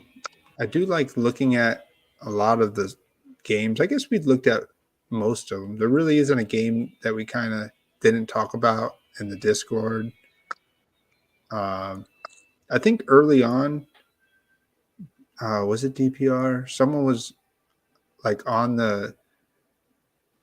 Christian McCaffrey and the Giants. I don't know, man. What if Christian McCaffrey? What if that just never takes off with Baker Mayfield there? What if his ceiling's like only 23 points? Like we don't see no 30-point games until maybe one of them this year. I know that it's like EJ, you don't know what the hell you're talking about. But man, I'm just saying. And I mean, I watched every second of that game because I live in Cleveland or around Cleveland, and definitely don't overreact to Robbie Anderson. The play he got a touchdown on, it was completely blown coverage. I mean, I could have got it. Maybe they would have Yeah. caught up to me, but I would have got tackled at the 2. You're talking about Allen Robinson? He was in my first take DPR. I think me and EJ faded him so much in best ball. But hey, week 2, I want to take another jab at it. People are going to hate it, I feel like, because of the week 1 punch in the face he gave us all. And to be honest with you, I think people are just going to want to click. I feel like if anyone's going up to the 10,000 range or paying $10,000 for a player, it's going to be Cooper Kupp probably over Jonathan Taylor. But I think that AJ Terrell is pretty good in Atlanta. If I'm not mistaken, that's who they're playing, right? Yeah. And I won't be surprised if Cooper Kupp just has like 20 points. Bunch of reception yards. Is A-Rob our Michael Pittman play? Same price as last week? Yeah, he is. He's right there in that juicy price range.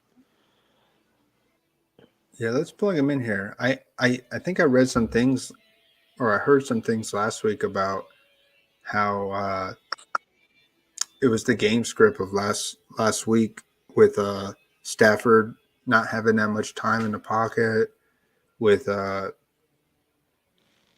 we saw Von Miller collapsing, and he just went to what he knows, which is Cooper Kupp. So maybe he wants to look for Allen Robinson. Maybe he has to look for him. Maybe he'll have more time to be able to develop and find him. No, I agree with what you're saying. I think Atlanta has a subpar pass rush, so he might have more time to throw than he did in week 1. I feel like the cornerback 1 matchup against Cooper Kupp is going to be better than what it is in Buffalo without Tre'Davious White there. And they just lost Levi Wallace to Pittsburgh. I mean, he's one of the best second cornerbacks in the league, in my opinion. Yeah. Who had Levi Wallace last year? The Bills. He was the second cornerback for the Bills. That's right. Behind Tre'Davious White, yeah. A huge part of their success.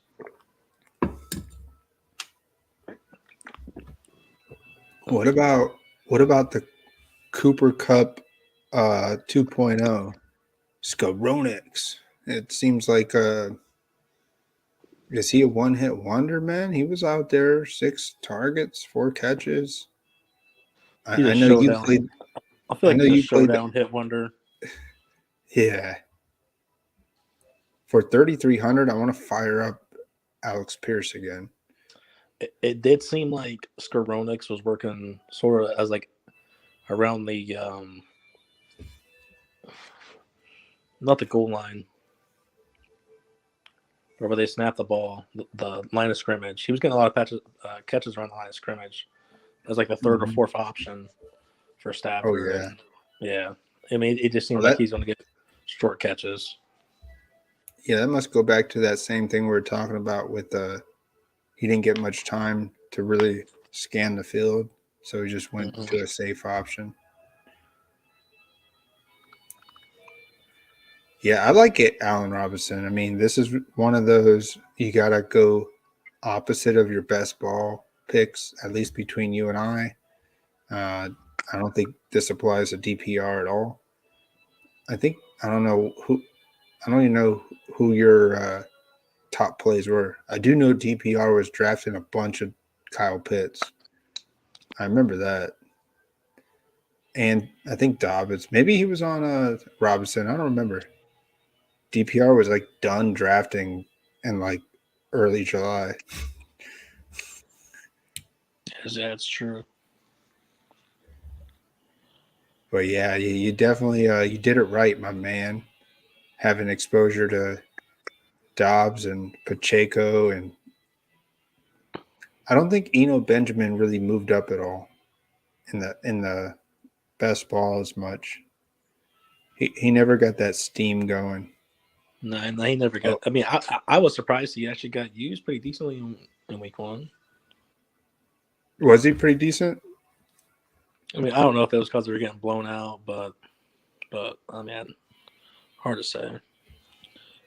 Oh, 4 carries, 28 yards, 3 of 4 targets, 33 yards. That's pretty good. Yeah, I was like, I mean, I'm glad he didn't go out there 4 carries, 10 yards. I was like, I'd like to see that. I mean, garbage time or not, I mean, like I said, he could have went out there and got 4 yards for 12 yards, or four carries for 12 yards. Oh, so Daryl Williams was behind Benjamin. Ooh, I'm glad I started to fade Daryl Williams once once the Benjamin kind of news started to take over. That was smart. But yeah, we'll see, man. I think Daryl Williams may still have some spike weeks. I mean, if Connor goes down, we still don't know what they may do if he ever does go down. Okay, what quarterback and receiver of his do you want for this lineup? Well, you want to rock Robinson and Kyle Pitts? I was kind of liking that.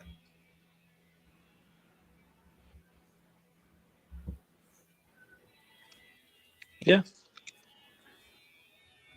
let's do it. Oh, dude, we got to erase everything and do a jet stack because No, we got but jet. I will like to get. I'm serious. I don't even think you need to even stack it. I mean, if you're not stacking it, I think you do need to be getting some pieces of like Garrett Wilson this week, Corey Davis. I'm a huge fan of Denzel Ward, and Denzel Ward won't even play one side of the field. He'll lock your ass down. Like I'm sure you saw the Green Bay game last year where Devontae just was just giving so much props to him.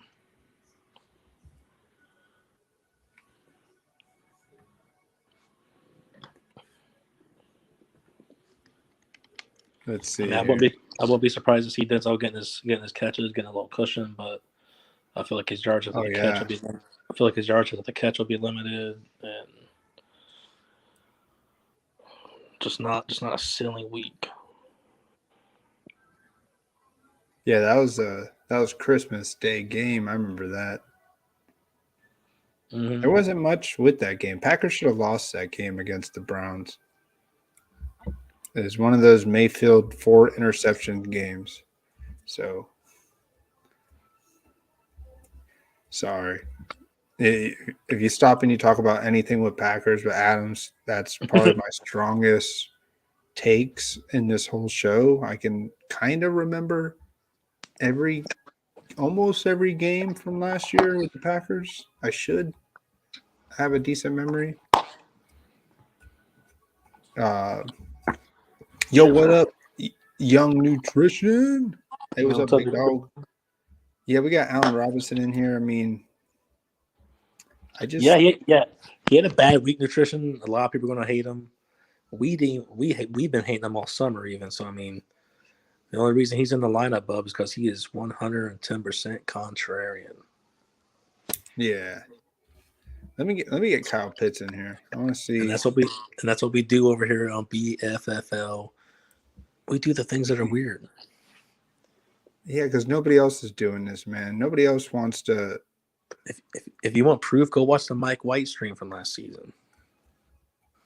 Yeah, I was talking about him, man, but it's not what's popular, man. I know that the majority of people that go to YouTube and type in fantasy football content, they're looking for they do want help, but they're only gonna really do the safe plays. Like if I'm telling you, yo, start Cam Akers week 2, he's gonna have a bounce back. Like it's gonna happen, guys. Click off. Fuck you. I'm not gonna take your damn advice. I get it, man. But they just ultimately don't know what we're doing here. That's the thing. We're burning money in a trash can, man. That's what we're doing here. No, I'm not trying to do that, but just being different, man. Because those big dudes, those guys that are the guys that fire up, they max out 150 lineups or they do 150 hand builds. They don't tell you that they're doing like 20 or 30 trash lineups. They're not going to tell you that, but they are. They are doing some straight ugly ass looks.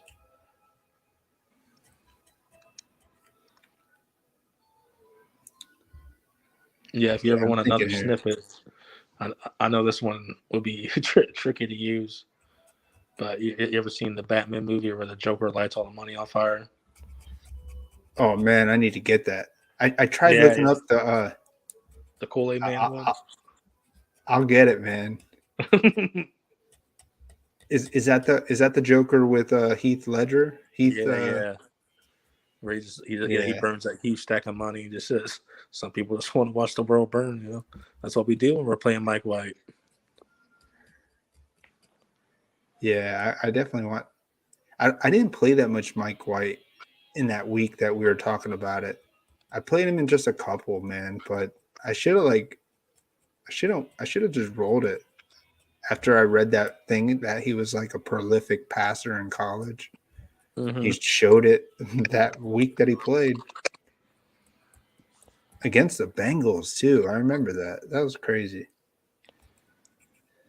Okay, some of my favorite plays here, since we have Javonte in, I think it goes Joe Burrow, Derek Carr, and Winston. That'd be my top 3 guys. So As of Joe Burrow today, 66, Carr as of today, I might 62. say. Carr's got that 30-second opposing rank. I get it. Yeah, a lot People of people flock asking to about that that. like fucking hotcakes, man.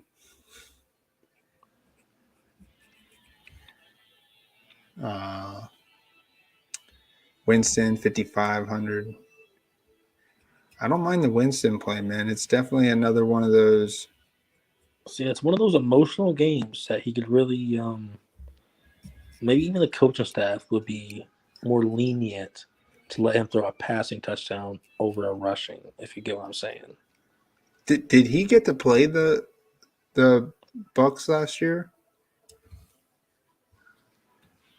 That's a good question, actually. That's a real good question. He got injured, what, week 4 or middle of week 5? Something like that? I think so. DPR. So I feel like I'm gonna sprinkle in some DJ Moore. Yeah, I shared a lineup with DJ Moore in the Discord. I was thinking like, what is he Yeah, like 5,900 or something? I thought yeah, no, I like it. I'm trying to figure out a reason to not, and seems pretty good. 5,700. He's not gonna be high Yeah, owned. He has the talent. He has the right price. And the matchup ain't bad. yeah, I'm looking at. Yeah, we got to build a lineup on Thursday night too with Jake here. Yeah, true. We are going to do a. After this lineup, are we firing Paul Palmer? We're firing Palmer, right? Yeah. Everyone's I mean, firing Palmer.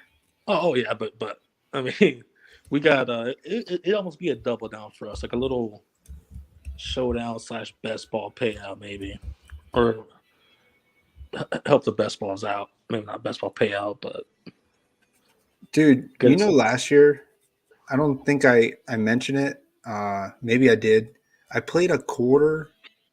The jukebox in the showdown against the Chargers and the Chiefs, and I played a few single entries.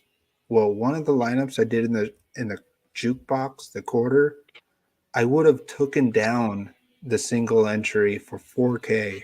I remember that. It was like No, when Kelsey no scored way. that touchdown. It pissed me off, man. I think I won like $20 in the jukebox. It was one where I think I had Trey McKitty and he caught one pass or two passes for like 4 points. Yeah. It's like I get so Yeah. unlucky, man. No, that's how it is when you play so many lineups at different money volumes. Yeah.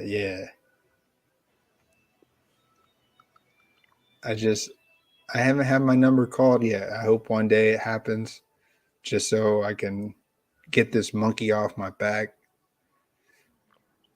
Which that saying goes two different ways. I don't want to call my wife a monkey, but there's a few different monkeys that are on my back.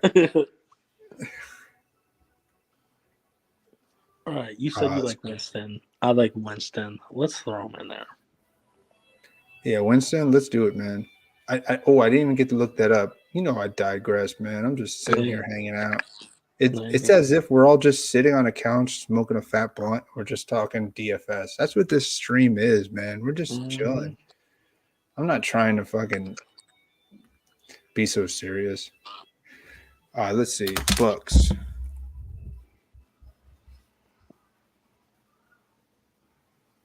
No, he didn't. Whoa.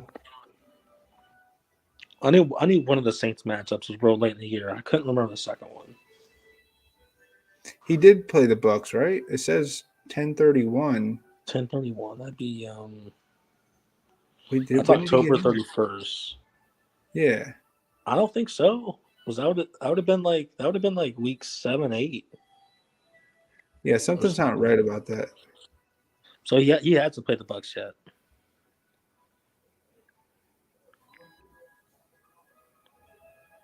Maybe he did play the Bucks October 31st because the next game was when they won 9-0. So that was the first time they played him. He didn't have a good game. He only had 10 points. I guess he did play him last year.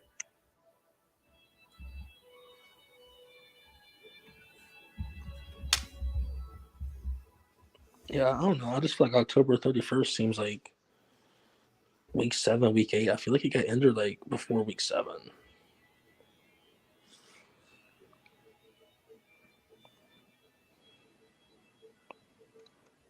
Yeah, I mean,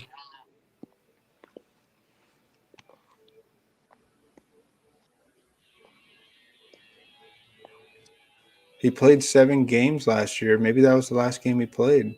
Maybe that's why he only had 11 points because he got injured.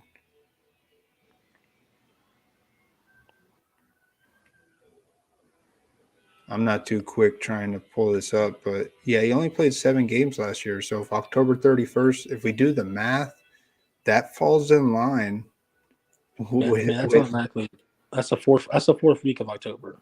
Yeah. Yeah.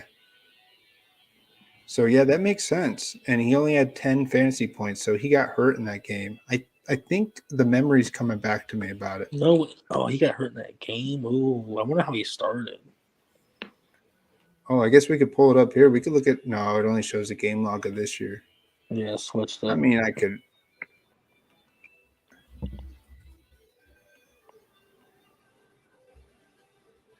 Yeah, he did play the Bucks because I see it right here. I see a bunch of zeros after that game. So he got hurt in that game. It says only 20 snaps. Yeah.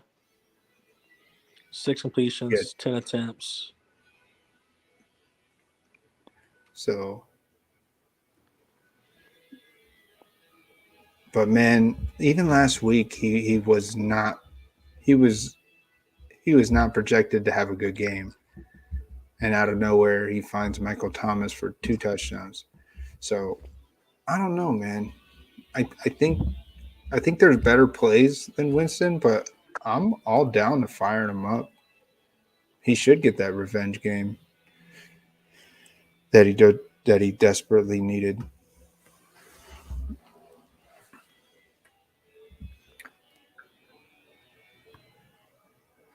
But yeah, if we fire up Winston, I know you're all over Landry. Oh, we can do whoever. I'm open to everyone.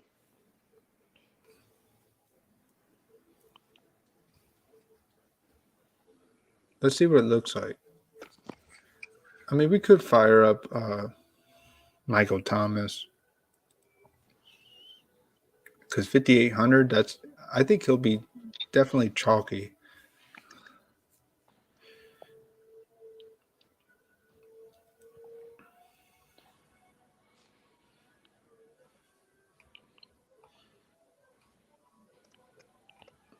Yeah, Landry was definitely getting a lot of work there. Mm-hmm.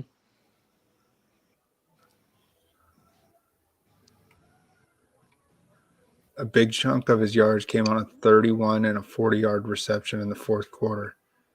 I saw that stat line. He had like 50 yards through the first 3 quarters, but 218 yards in the fourth quarter or something like that. Yeah. So Landry set him up for Michael Thomas to clean up the touchdowns. I see how that went.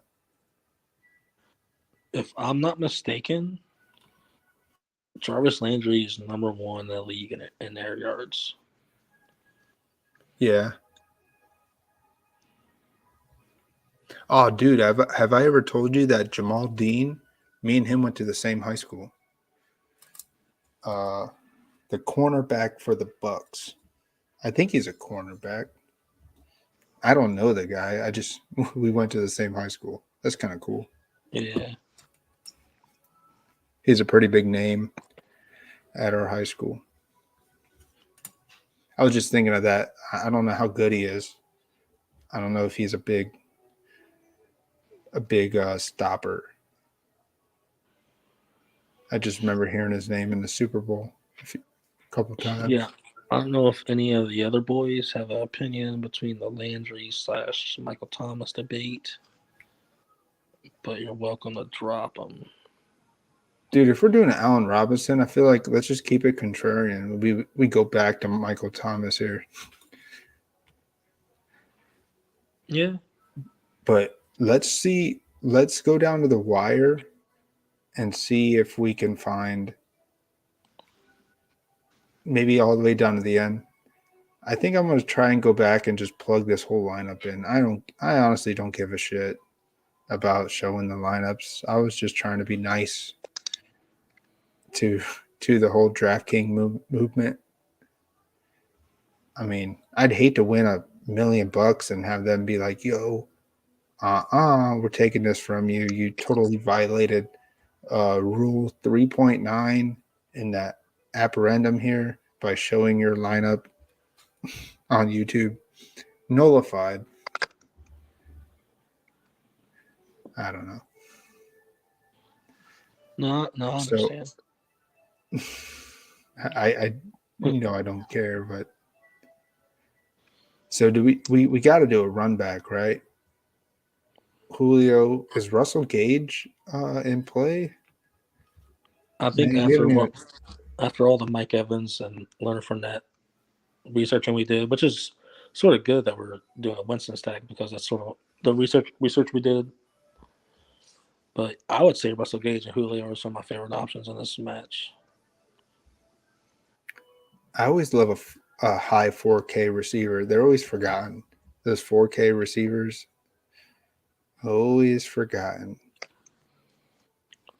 I do know they're both dealing with injuries. I mean, Gage does have a hamstring. I know hamstrings tend to give a dip in production to receivers.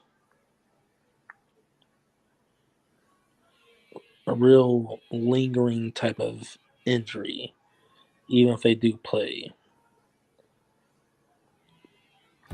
But the way I see it is if we're firing up Winston and he does good, they're gonna need Gage. Like if the Bucks have a lead, they may not use him as much. They may lean on the run game. But if Winston's keeping up, that means Gage is out there unless he's injured. And you got to think Gage comes from Atlanta, so he's probably familiar with some of the Saints' defensive play calling. This game might feel comfortable to him. Oh yeah, But that also goes the same for Julio Jones.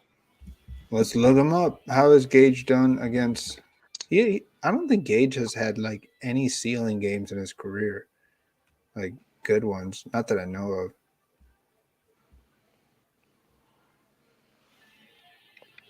Or he did 26 points last year against the Bucks, 23 points against the Niners, 30 points against the Saints. Oh wow, he did. Never mind. Ooh, yeah, the Bucks probably signed him because of that 26-point game. And he had 30 points against the Saints last year in the. And am I reading this right? January 9th, was that week 18? Wait, or was that week?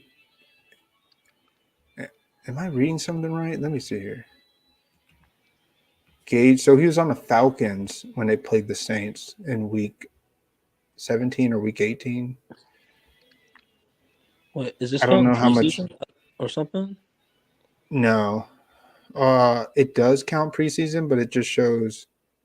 It doesn't show him having anything in preseason. This 30 point that you see here, I think, is week 18. So that's interesting to see. He had 30 points, 13 targets, 9 catches, 126 yards, 1 touchdown. I think Gage is our sneaky play if he's healthy and he plays and he's mostly on the field. Yeah, no, I don't have a problem with either one of them, honestly. I mean, they're both. Man, how ugly is these 3 receivers? Robinson, Michael Thomas, Russell Gage. I like it though, man. So if we do this, we can do a strong running back here. Another strong running back. I mean, you also got to think we sort of have like a fourth strong receiver in Pitts, though. Yeah. So we do a strong running back here, either Chubb, Mixon. I know a lot of you guys are on the Bengals.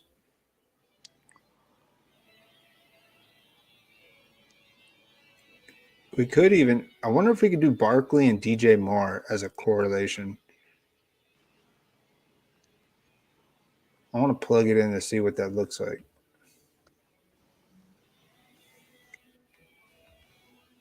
Oh yeah, baby. $3,500 D.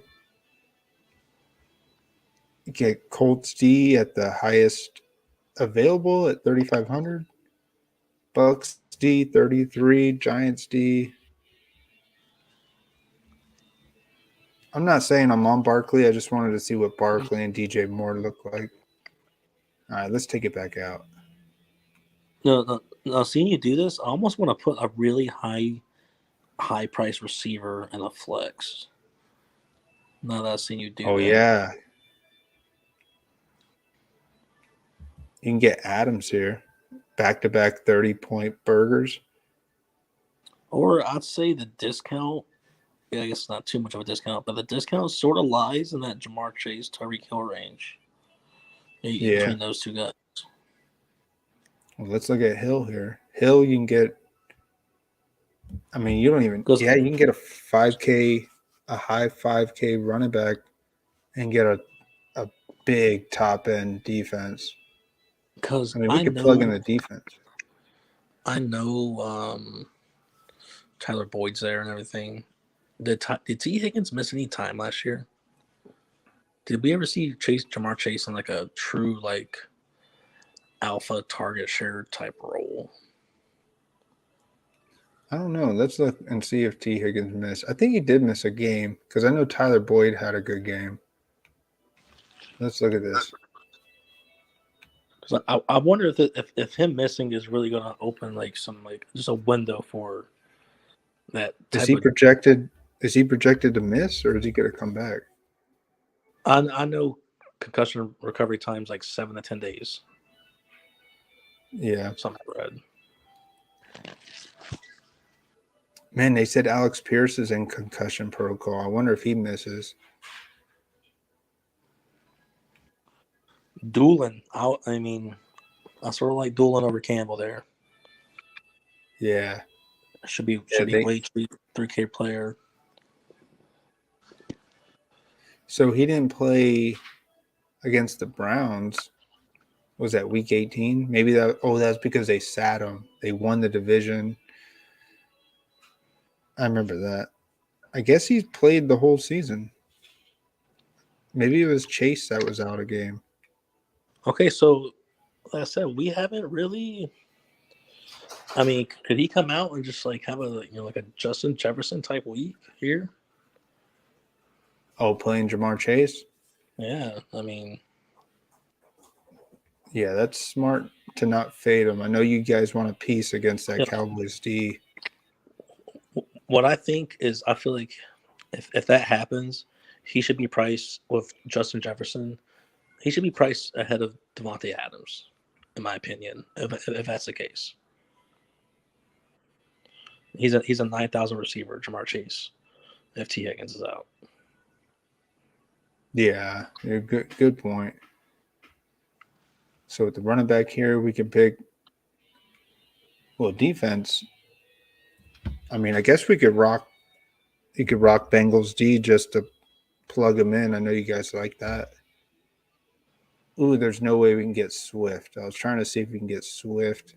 He's 7K. We could take out Michael Thomas and put in Jarvis Landry, and then you get Swift with Bengals D. Yeah, you're right. You take out Michael Thomas, and boom, shakalaka. We just took down 10K on the single entry.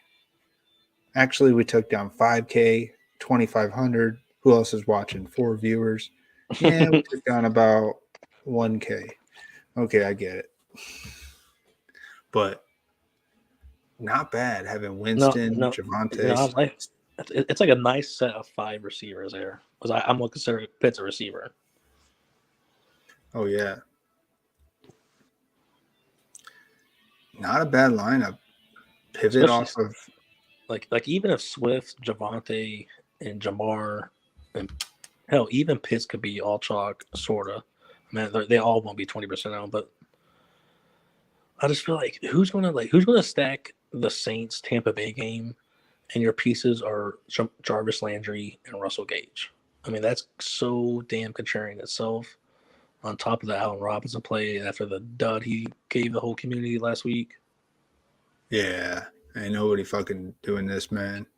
So even though we have some chalk, which I said earlier in the stream, we got to eat some chalk. But we definitely got some sneaky plays in there. Yeah. I'm not going to play this lineup at all. I'm going to take it all out. I'm going to pull it away. And we're going to tweak it. We'll tweak it for the next couple of days.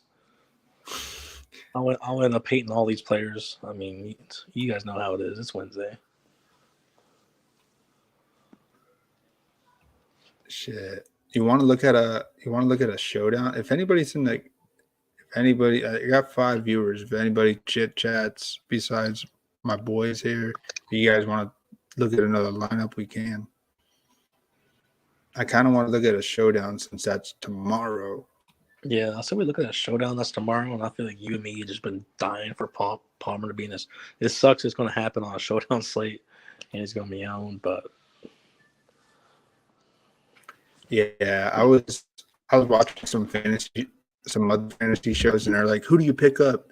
And someone said, "Here, do you pick up Curtis Samuel or Josh Palmer?" And like everybody was like, "Curtis Samuel, Curtis Samuel," and I'm like, "Who's got the long-term potential, man?" I don't know. see, and that's where if this was on the main slate, we could still be using Palmer and be so contrarian. Yeah.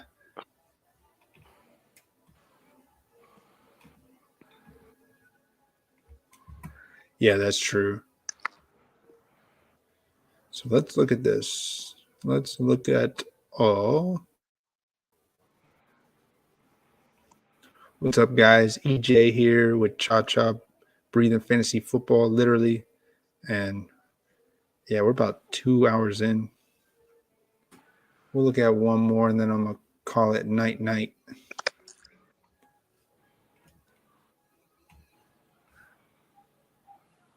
Why is this not loaded?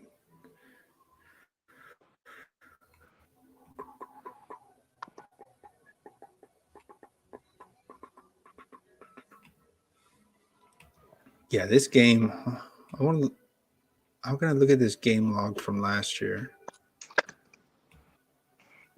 It's a good This point. is like It's a very good point. High scoring game. Two game logs you actually have to study. Yeah, that's true. Is that, let's see here. Main slate, showdown.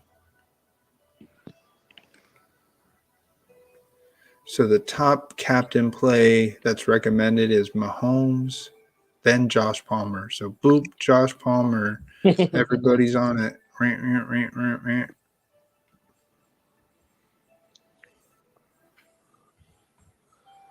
Fortson, Gray, and Burton are the punt plays. Oh yeah, we have a Kansas City expert here.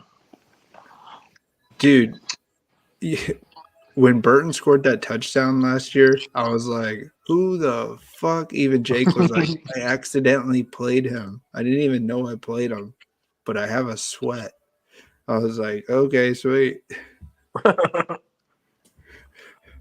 remember that when Jake said he played him, he was like, yeah, I think I played him. Oh, Michael Burton to the moon, man. And Burton almost scored 2 touchdowns. I remember that. There was like a holding or something. He did score a second touchdown, but they like.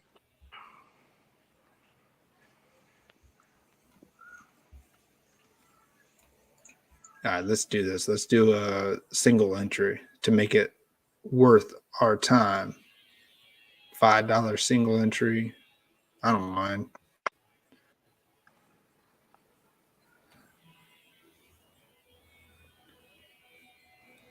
I got it up here, but I want to go back and look at the numbers. The numbers. And man, I hate to be that dude, but I almost want to say like you just can't play defense. I mean, it's just gonna have to be like a fumble into a recovery into a touchdown. It will be luck. It won't be. Those offenses are crazy talented. But can you play? When you say not play defense, but can you play a kicker with the mindset that the defense has done some work to stop them? I think that's. Well, see, that's another thing. We're in a weird thing with this Kansas City kicker too. How are they doing that on Draftkings? I didn't even look at that honestly. With what? What are they? Is Butler still out, the kicker? I don't know. Are we even able to play a kicker for Kansas City this slate? Oh, was he out? I didn't even know that. Yo, what's up, Derek? I didn't even know that, Jake. I didn't Yeah, know that you guys had your kicker. yeah, Jake. I just read your comment. I don't know either. Do Yo, you what guys up? have a do you guys have a kicker in there, Jake? Like, is someone playable? I know Justin Reed was kicking for you guys.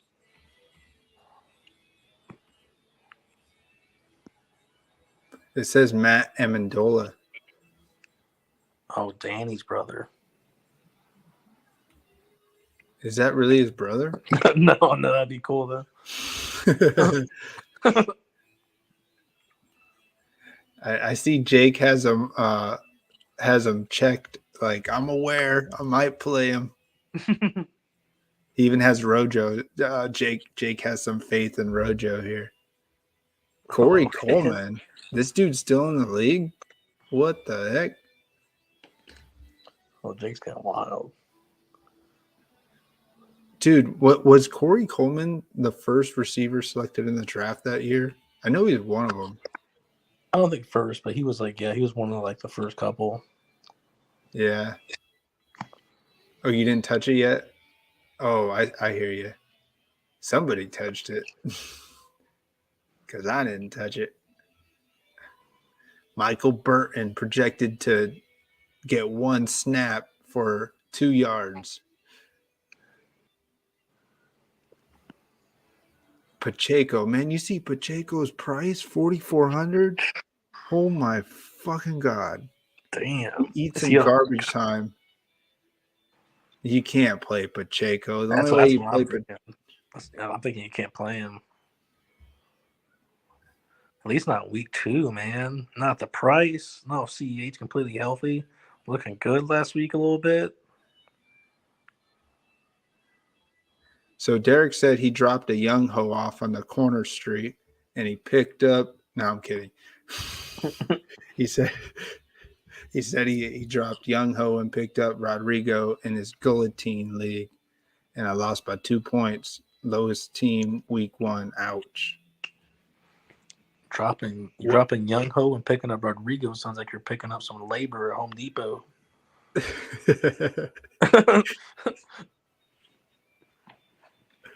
Yes, I was right. Coleman was the first receiver taken in No the way. 2016 draft. I thought he was, but I don't fucking remember. Yeah, it's probably one of those weird drafts where just one wasn't taken in the top 15. What's a guillotine league? I don't even know what that is. That sounds kind of cool. It sounds like that's where you take your young hoes to get. Yeah, to meet up with Rodrigo.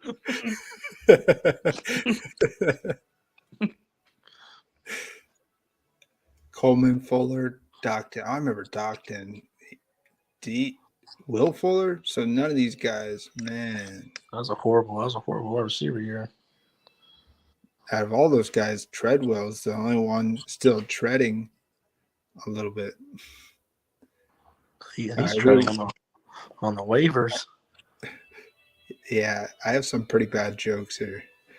So Hopkins, Carter, DeAndre Carter. Man, that's another guy. Carter. He like popped last week, but is it going to happen again?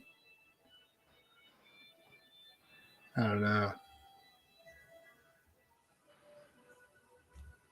Oh, he explains it here. 18 teams, best ball, lowest scoring team. Each week is kicked out of the league.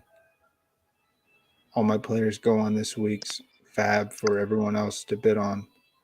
Lowest team each week is kicked out. Oh no! And you were the lowest team. That's rough, bro. Trust me, Damn. I got all my survivor pools are gone because I thought Gino was gonna fail. I wrote him off. He didn't write back.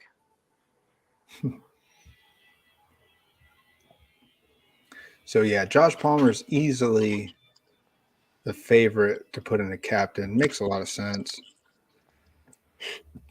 because the one game that Keenan Allen missed last week, Palmer caught a touchdown. He had a little work. I read the fucking snippet. It's this is why we're high on Palmer, because we expected him or Mike Williams to miss some games this year. That Luke guy didn't think that Keenan Allen was going to miss any games. Oh gosh, no, Keenan Allen to the moon with him. Oh man. Jake said Palmer captain. Hell no. I think that's Jake's like he doesn't like any of the Chargers, but no, it's definitely but Palmer and the captains, it's a great price point, but man, Jake, if Palmer definitely a double down on your best ball exposure too. Yeah.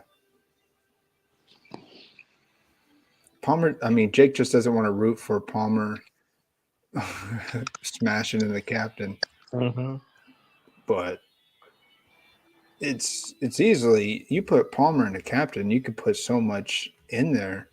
I just want to see what it looks like. Like, what can you get when putting Palmer in the captain?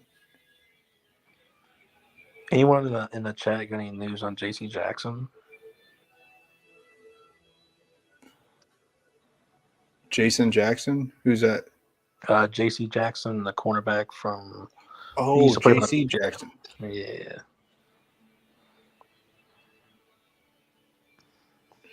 He's is he projected to be out? I guess I could look it up. I know he was. I don't know how the news progressed today.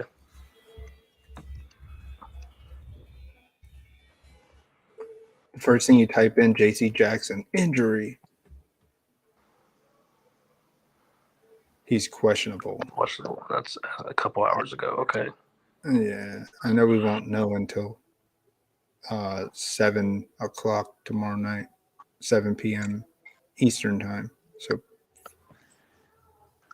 okay. Jake says true game time decision. He thinks he will play. If you think he will play, I guess that makes me more wary on Juju, especially in terms of captain, like in terms of getting a ceiling. do we see a spike week from MVS here? I feel like he's got to be a forgotten. How well did he do last week? 4 targets, 4 catches. So he caught everything that was thrown to him. That was a problem with him in Green Bay. He had a few drops each week. Mm-hmm.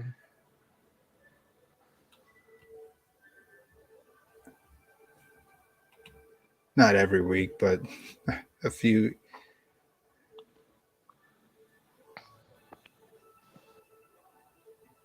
I'm gonna go against Jake here. I still want to see what. I just got to see what it looks like. A $7,500 captain with Josh Palmer. I just want to see what it looks like. So we fire up both quarterbacks.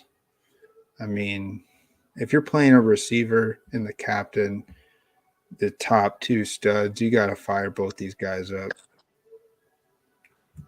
Do we fire up Meow Meow? Meow Meow? You know how much I want to fire up Meow Meow? Trey McKitty. Man, he actually had some work last week. He's playing that Parham role. I wonder if he had any red zone looks. We know Everett caught the touchdown. But for $400, man, this is you gotta play a guy like this in this slate. That's the thing. What do you think about him or Phillipson? What do you think about Eckler on the lineup? Yeah, I'd love to get Eckler. And if you want to do something different with the Palmer lineups, I would say maybe not play Palmer or Herbert. I know it's going to sound crazy.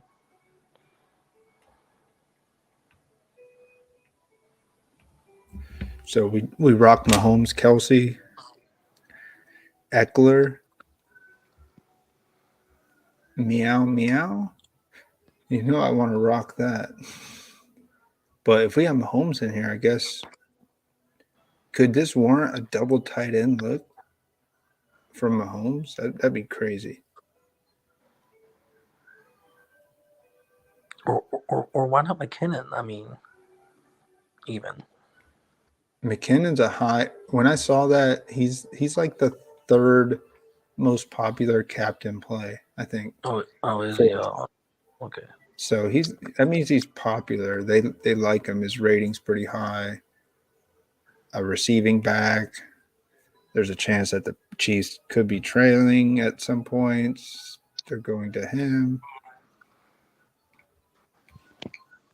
I get it. Was he involved a little bit, Jake? I think I know why Jake's not in the stream. I won't call him out, but it has something to do with his mouth. But I just did call him out. He's probably got a little dental pain, so I don't blame him. Because I know Jake would love to get in here and give us his takes.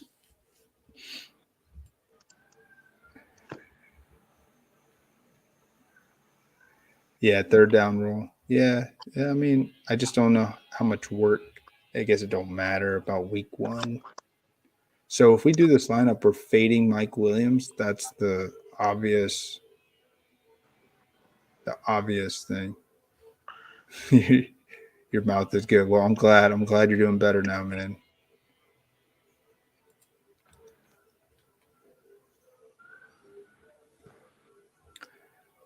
So let's see here.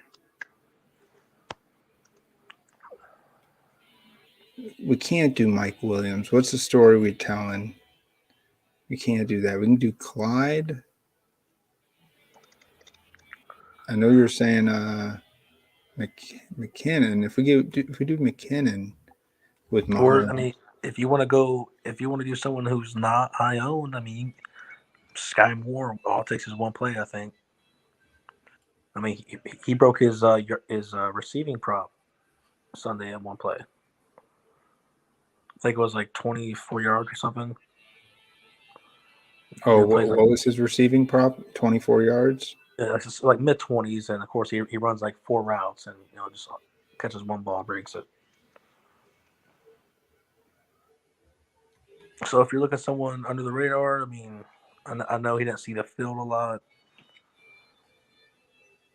but I mean, if he goes from maybe under 10 snaps to like over 20 just in a week, I mean, would it really surprise us?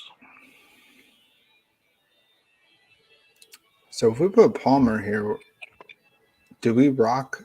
I feel like we gotta zero it out and rock. Yeah, I thought Clyde was 7,600. He's 8,600. So, I mean, trying to tell the story that Palmer's in the captain with these 4 other guys, almost trying to zero it out. Does it make sense? I mean, I could put MVS there, but if I put MVS there, that I basically need to put Mahomes in the captain. So that doesn't make sense.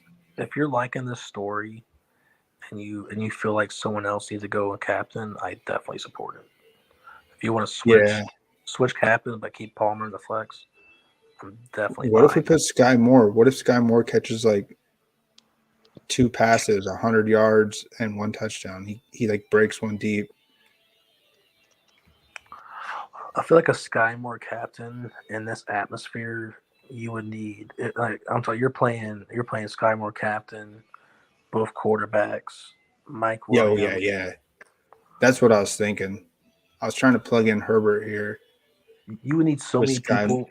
You would need 3 to 4 people that have captain points that you can just flex and just play more and then be different everyone and capitalize on all the points.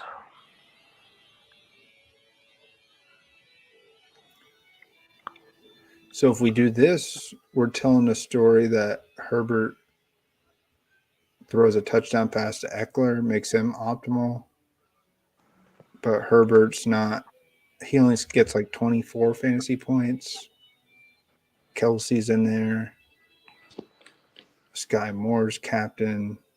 We could do McKinnon. Or you could just drop Eckler, put in. Is it possible to fit in Mike Williams and Palmer? Yeah, let's see. I was gonna say we could do Guyton, but then that don't make sense. Yeah, let's try Mike Williams. I I mean, think obviously. you can. No, you can't get it. Palmer's Oh, 5K. okay.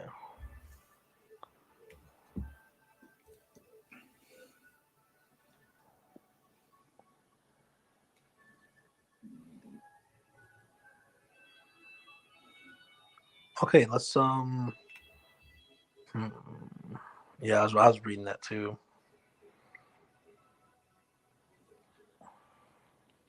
What do you mean by 99-yard punt play?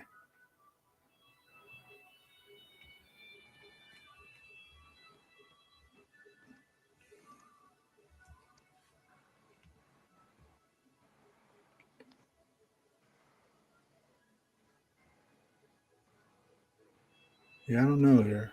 I want to put Palmer back in the flex.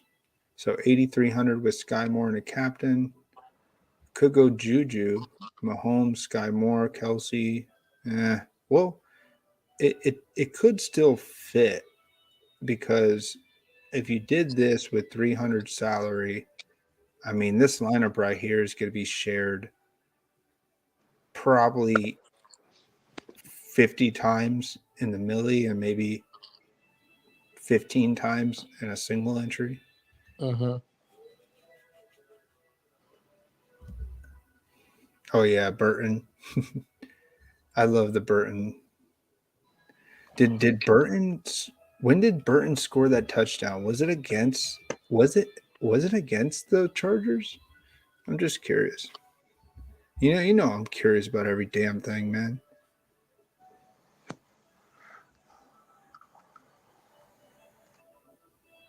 You know I like looking up useless stuff.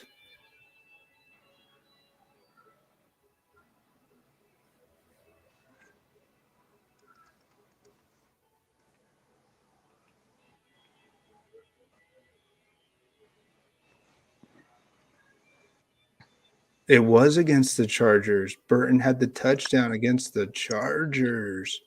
Ooh. Yeah, it was. Do you think Once that puts again, is that like a red flag that maybe the Chiefs won't let it happen again though? I mean, the Chargers won't let it happen again. Chargers probably forgot he's on the team still, man. I don't know, man. If you burn someone twice, I feel like they don't forget that shit.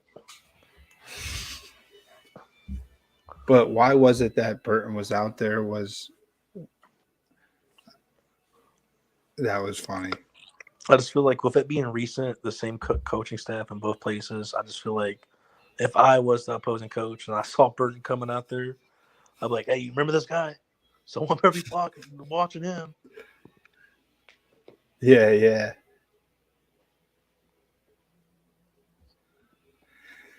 Well, this lineup wouldn't warrant Burton unless we did the Mahomes thing that he was talking about, which I do like that.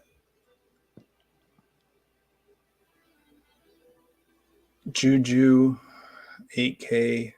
I don't mind this because you can't get this to fit any other way.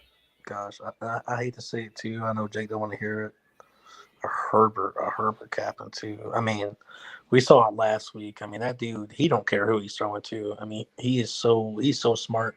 He's throwing to whoever's open. Yeah. I mean, what was that running back that got a receiving touchdown? I already forgot his name. Xander or something. Yeah, I saw him in here. Xander Horvath. Yeah.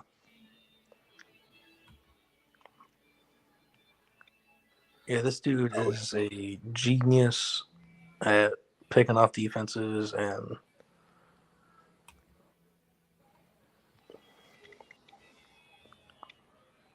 Jake says he don't mind Herbert and the captain.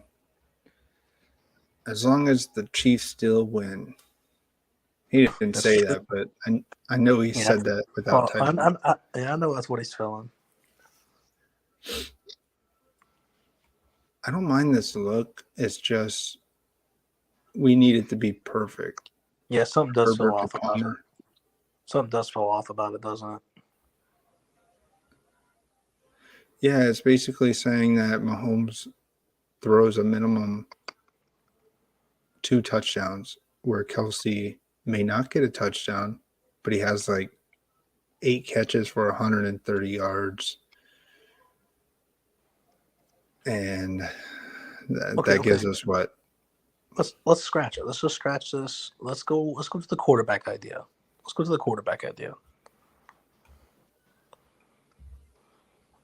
I don't like it. I sort of can tell you don't like it. It has a weird vibe to it. It's like I liked all the players we even played in there, but I just feel like the script didn't match the captain and the both quarterbacks, and I don't know. Well, Herbert beat the Chargers in Kansas City last year. It went flip-flop. They both won their road games. So Herbert could play well again. I think, isn't that right, Jake? Both road teams won, I think. I don't say anything with confidence sometimes. So Herbert. So I want to fire up Palmer, I think. Mahomes. Kelsey. Then, let's see how much we got left. Or do we? Is there any way you fade Mahomes? How do you fade Mahomes but make it? I would say you fade Mahomes with CH.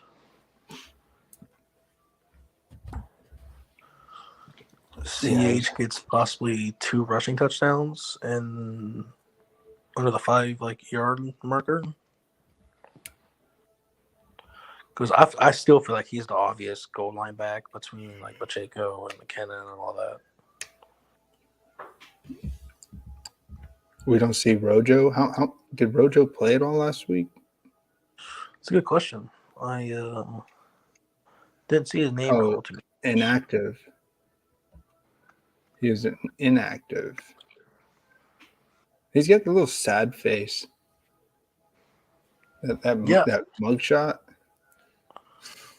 He's definitely away for an injury here, between one of the 3. I don't blame him for keeping him. I mean, it's football; people get hurt. Ooh, can Josh Kelly vulture a touchdown? Even at 1,600, 10 points, a vulture. I'm not high on him. I'm just. He did have 4 carries so he could have been that Xander vulture touchdown.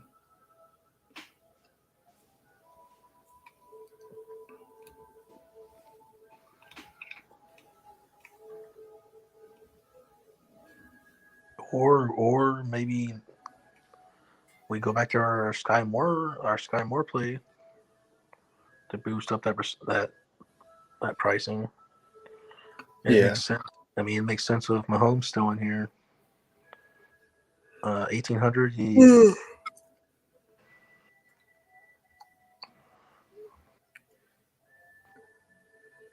But the problem is, I got to take, if I have Herbert in the captain with Palmer, I guess I'm telling the story that Herbert gets a rushing touchdown at a minimum if I only have Palmer in so far. Or you're also telling the story that I want to say Trey McKitty got maybe 1 touchdown. DeAndre Carter got 1 touchdown. This is where this makes sense to have 3,200 left over, having McKitty in here, because we have such a quality captain play with Herbert. Having Sky Moore and McKitty with Kelsey. But then what if we upgraded Palmer? Could you upgrade Palmer to Mike Williams? No, you can't. I'm glad that you can't. I was just seeing if you could. Could you upgrade Sky Moore to MVS? No. You can't even upgrade him to Hardman. Oh, okay. So that's good. I actually like this in a weird way. This is telling the story that Herbert gets minimum 3 touchdowns, 1 to Palmer, 1 to McKitty, and he runs one with 350 passing yards. What do Maybe you think Mike about Williams. What do you think about this lineup, Jake? I mean, it's a sneaky low percentage. And I mean, people are going to be on McKitty just a little bit more, not too much. But having 4 targets and 3 catches, he's definitely going to be on meow meow. I'm a fan of him. I was firing him up last year. No, I'm with you. This is definitely a lineup that a lot of people are going to have. Something that makes sense. Friendly game environment. I guess there's no other. So if we took out McKitty, what are we missing out at 3,600? Chiefs D, Chargers D, Sony Michelle, McKinnon. I kind of want a Chargers piece if I'm playing Herbert. Josh Kelly, he don't catch balls. Did Guyton see any action last week?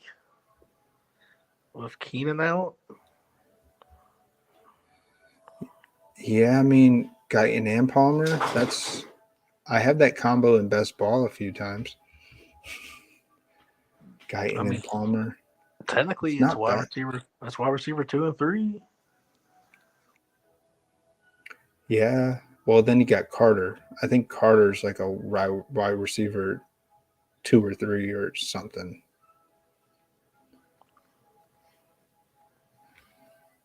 Watson's only special teams, and you told me to draft him? Oh, my God. Oh, man. Nah.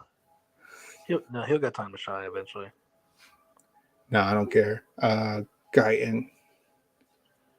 He would definitely get time to shine. I still like the McKitty play over Guyton. It's just... Yeah, it's a lot of money, and like I said, it's contrarian. I mean, we're not missing out on too much.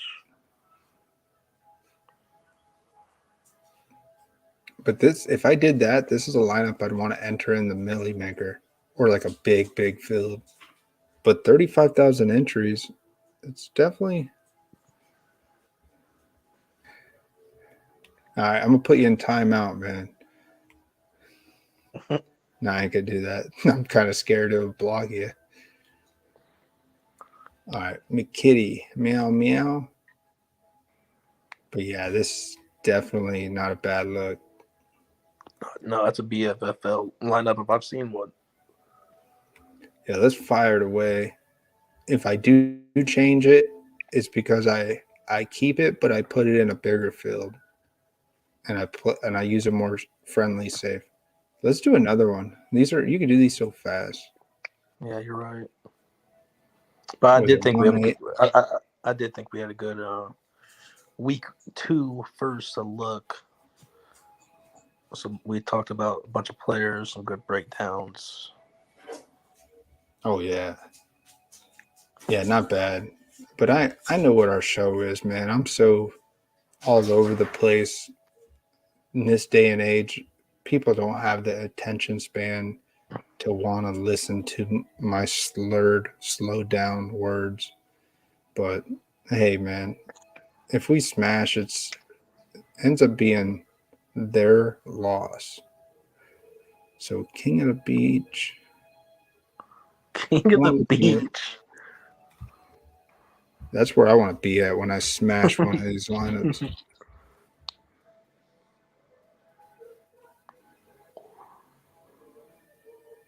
There's got to be another a 3 max. Let's do a 3 max. If we smash a millie, we got we're making Underdog shirts. Yeah, that'd be cool. Oh, dude, we're making Underdog shirts. Updog. I'm sure like front of the shirt smells like Updog in here. On the back of the shirt, it's going to be the quarterback roster, just like 4 bad ones. Now I'm gonna get Brady on his roster, but it's gonna be like a line through the name Brady. Like he's gonna have Trevor Lawrence, and there's gonna be a line through it. Brady yeah, line yeah. through it. And then it's just going to show like Baker and Mac Jones. When I watch that video, like his first thing is, "I wanted Kenny Pickett, bro." Yeah, we even throw Pickett on there. Oh, that's funny. Yeah, I gotta give him. Yeah, he was just a tool about it. You could show class when you snipe, and that's what we did. Oh no, I mean, I'd say thank you if you made some BFFL shirts. Yeah, he don't know how to handle it, man. A lot of guys are wired. They don't understand when they read my comments, they think I'm perturbed. They think I'm actually frustrated, but I'm not. I'm just actually trying to talk to the dudes. Like I try and talk to you like I know you, but then again, they look at it as like, you don't fucking know me. Get the hell out of my corner. I don't fucking know you, but I try and talk to you like I know you. I'm just trying to be friendly. I've always been that way. All right, let's look at one. Maybe I'll do this big field. Let's do a big field just so I can get one entry in here. Jake was talking about a Mahomes and a captain, fading Kelsey, putting MVS in, Hardman or Moore, and the rest Chargers. So let's do the Chargers and decide Hardman or Moore.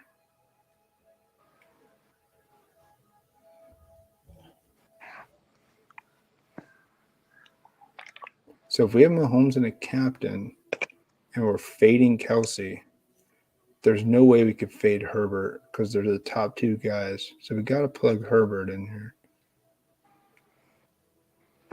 Do we go Eckler? Do we go Mike Williams? I don't know. You got a money problem. Not too much.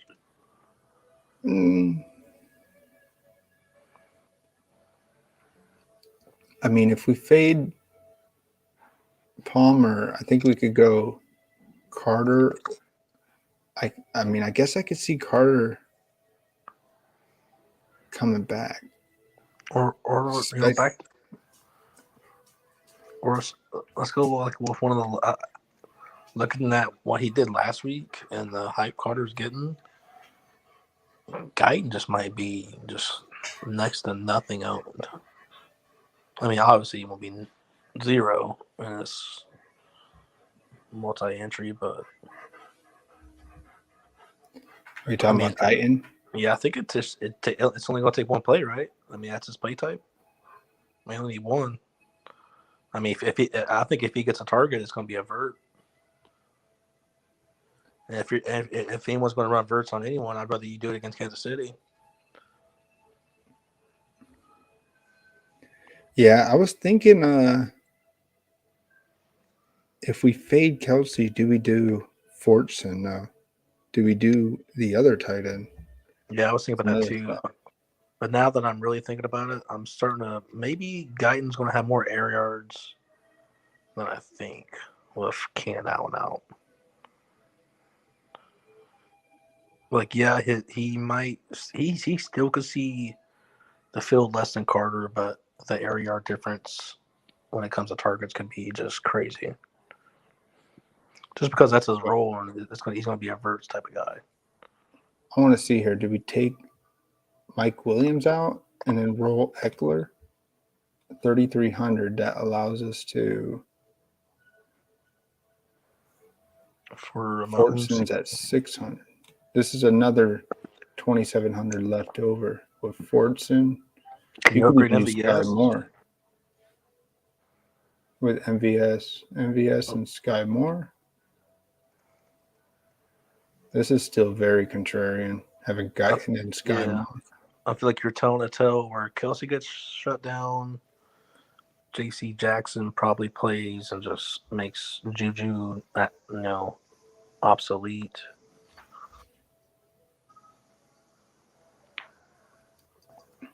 A lot of dump offs to Eckler, and Herbert finally finds Guyton for that 60-yard touchdown. But the story we're telling here that Mahomes ignores his running backs this week, that's kind of. Yeah, I'm sort of with you. It sort of feels a little weird to have MVS and Sky Moore. Yeah, I'd rather.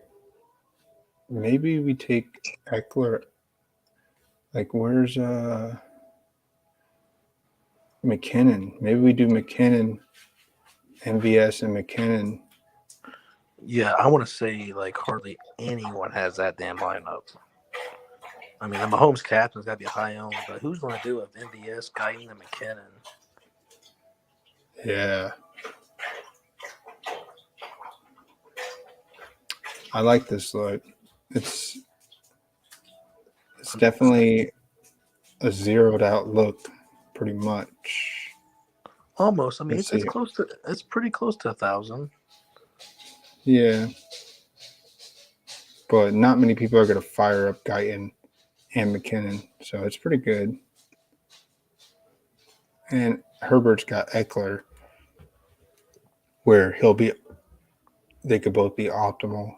They're, No, you're right. Like I feel like maybe someone does the whole MVS Guyton McKinnon combo, but then again, the Herbert Eckler correlation is unique itself because so many people just do Herbert Williams, Herbert Palmer. oh yeah, definitely. So this is one I could see in a huge field only being entered like 5 times, and I'm not even kidding. Yeah, let's do it. Nobody saw that. Yeah, I'm just I'll kidding, do. class. All right, I'm gonna do one more, and let's do a defense or a kicker. I mean, shit. Yeah, you can't. Defense. Oh man, I hate to say it, Jake. I mean, can I just say? I mean, maybe he doesn't throw a pick, but I get four sacks, 5 sacks on Mahomes. Someone fumbles for a recovery touchdown. Did Khalil Mack have 3 sacks in week 1? I heard someone say that. Yo, EJ, let's think about this. Who is the best? Who is the better special teams? Maybe let's not think about a pick six or a fumble recovery here. Who is a better chance for a kickoff or punt return?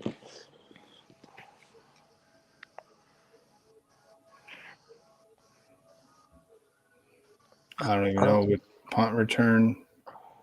Who's going to be stopped? I know Jake probably would know who his punt returner and stuff is. I guess I could see Mahomes struggling in week 2, like on their maybe early on the Chargers stop them at their own 30 or 40 and they punt it a couple times, and maybe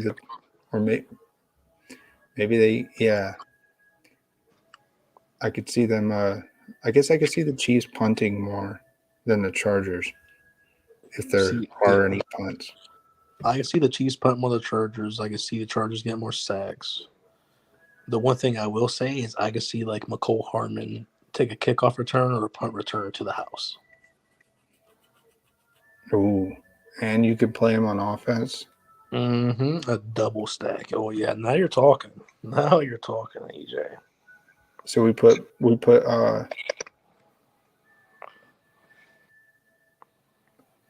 but who do we put in the captain? Do we even put Hardman in the captain? I don't even know.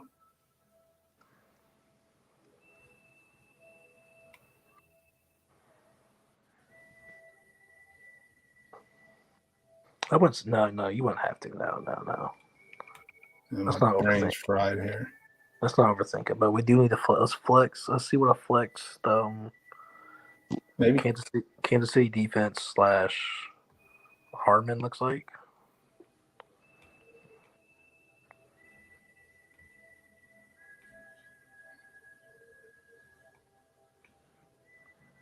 we could go back to Mahomes here and the captain.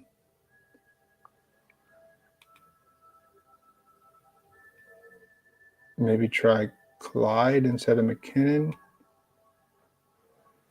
And do Okay, maybe so Herbert and Palmer? No, you can't do Herbert and Palmer. if Mahomes is captain here, if Mahomes, We'll can we'll Mahomes do be Clyde. captain? Can Mahomes be captain if we're giving a touchdown to the defense? I guess you're right. Now that I think about it. Or do we put a Charger in the captain? Maybe we put Eckler in the captain. Or go back to that Palmer. We were trying to get Palmer in the captain. Let's get him in the captain. I mean, it could just be a Chief too. It could just be Kelsey. That's a possibility as well. Like, so, even though we're taking a touchdown away from Mahomes, doesn't mean we're taking away from like Juju and Kelsey and MVS.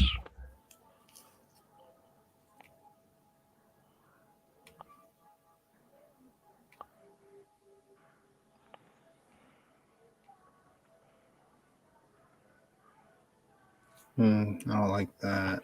Because I feel like we do sort of got to balance how much the Chargers score here with the Chiefs on the flex. We got to balance that out. So I'm trying to think about the Bills.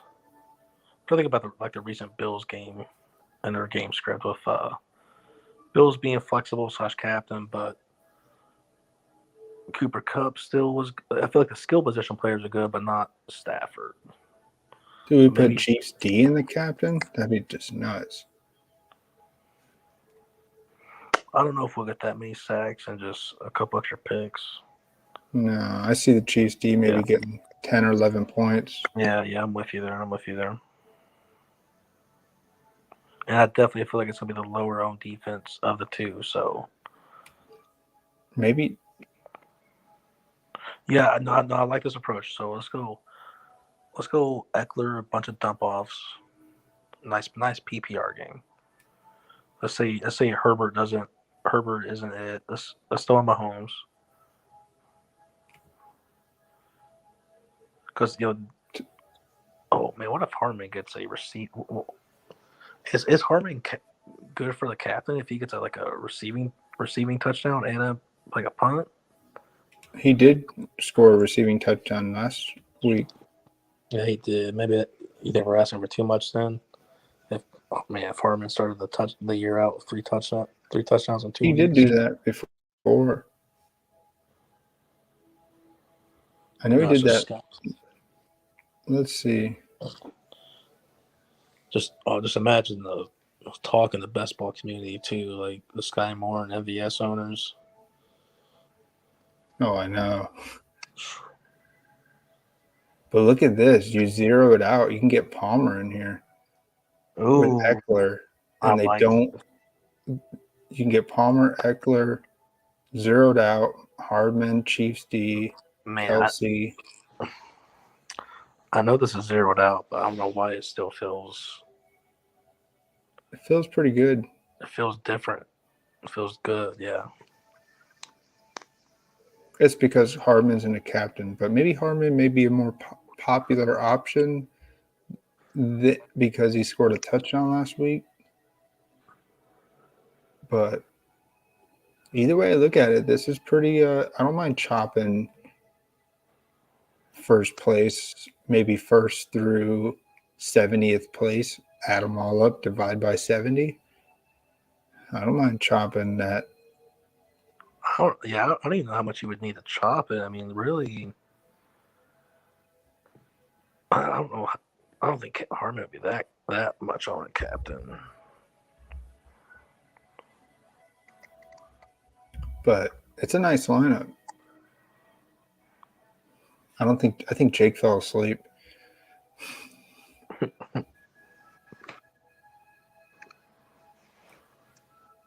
Let's plug it in, man. Yeah, no, if we see a punt return or a kick return tomorrow, I feel like you definitely got to sweat, dude. Oh yeah, definitely. especially if he also throws a touchdown to Hardman. Oh When yeah. Kelsey catch it. I mean, I feel like he can get that touchdown with a double stack with the Chiefs, and then somehow maybe not get another touchdown, but still just do enough receiving work. 100%, man. All right, big dog. I'm gonna go to bed, man. Thanks for hanging with me, Cha. Appreciate Sure, baby. you taking your night. I know you enjoy this. I enjoy it too.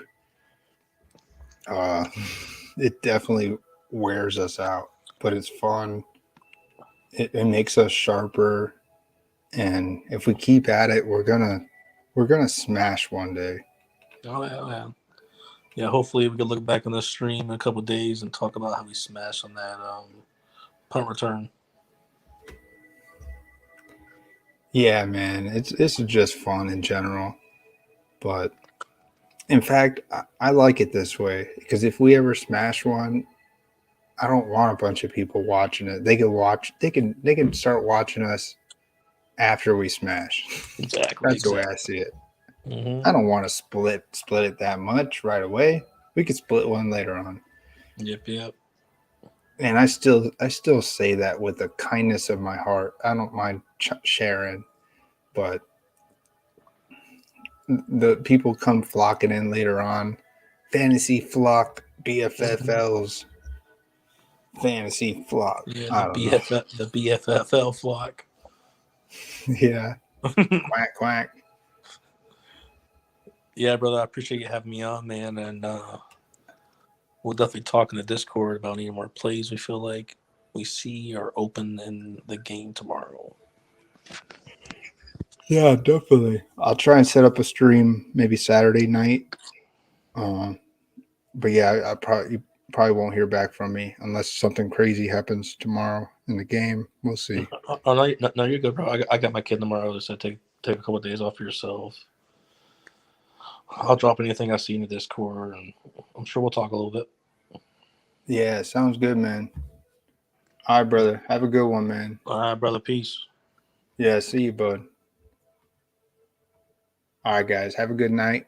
See you later. Sleep tight.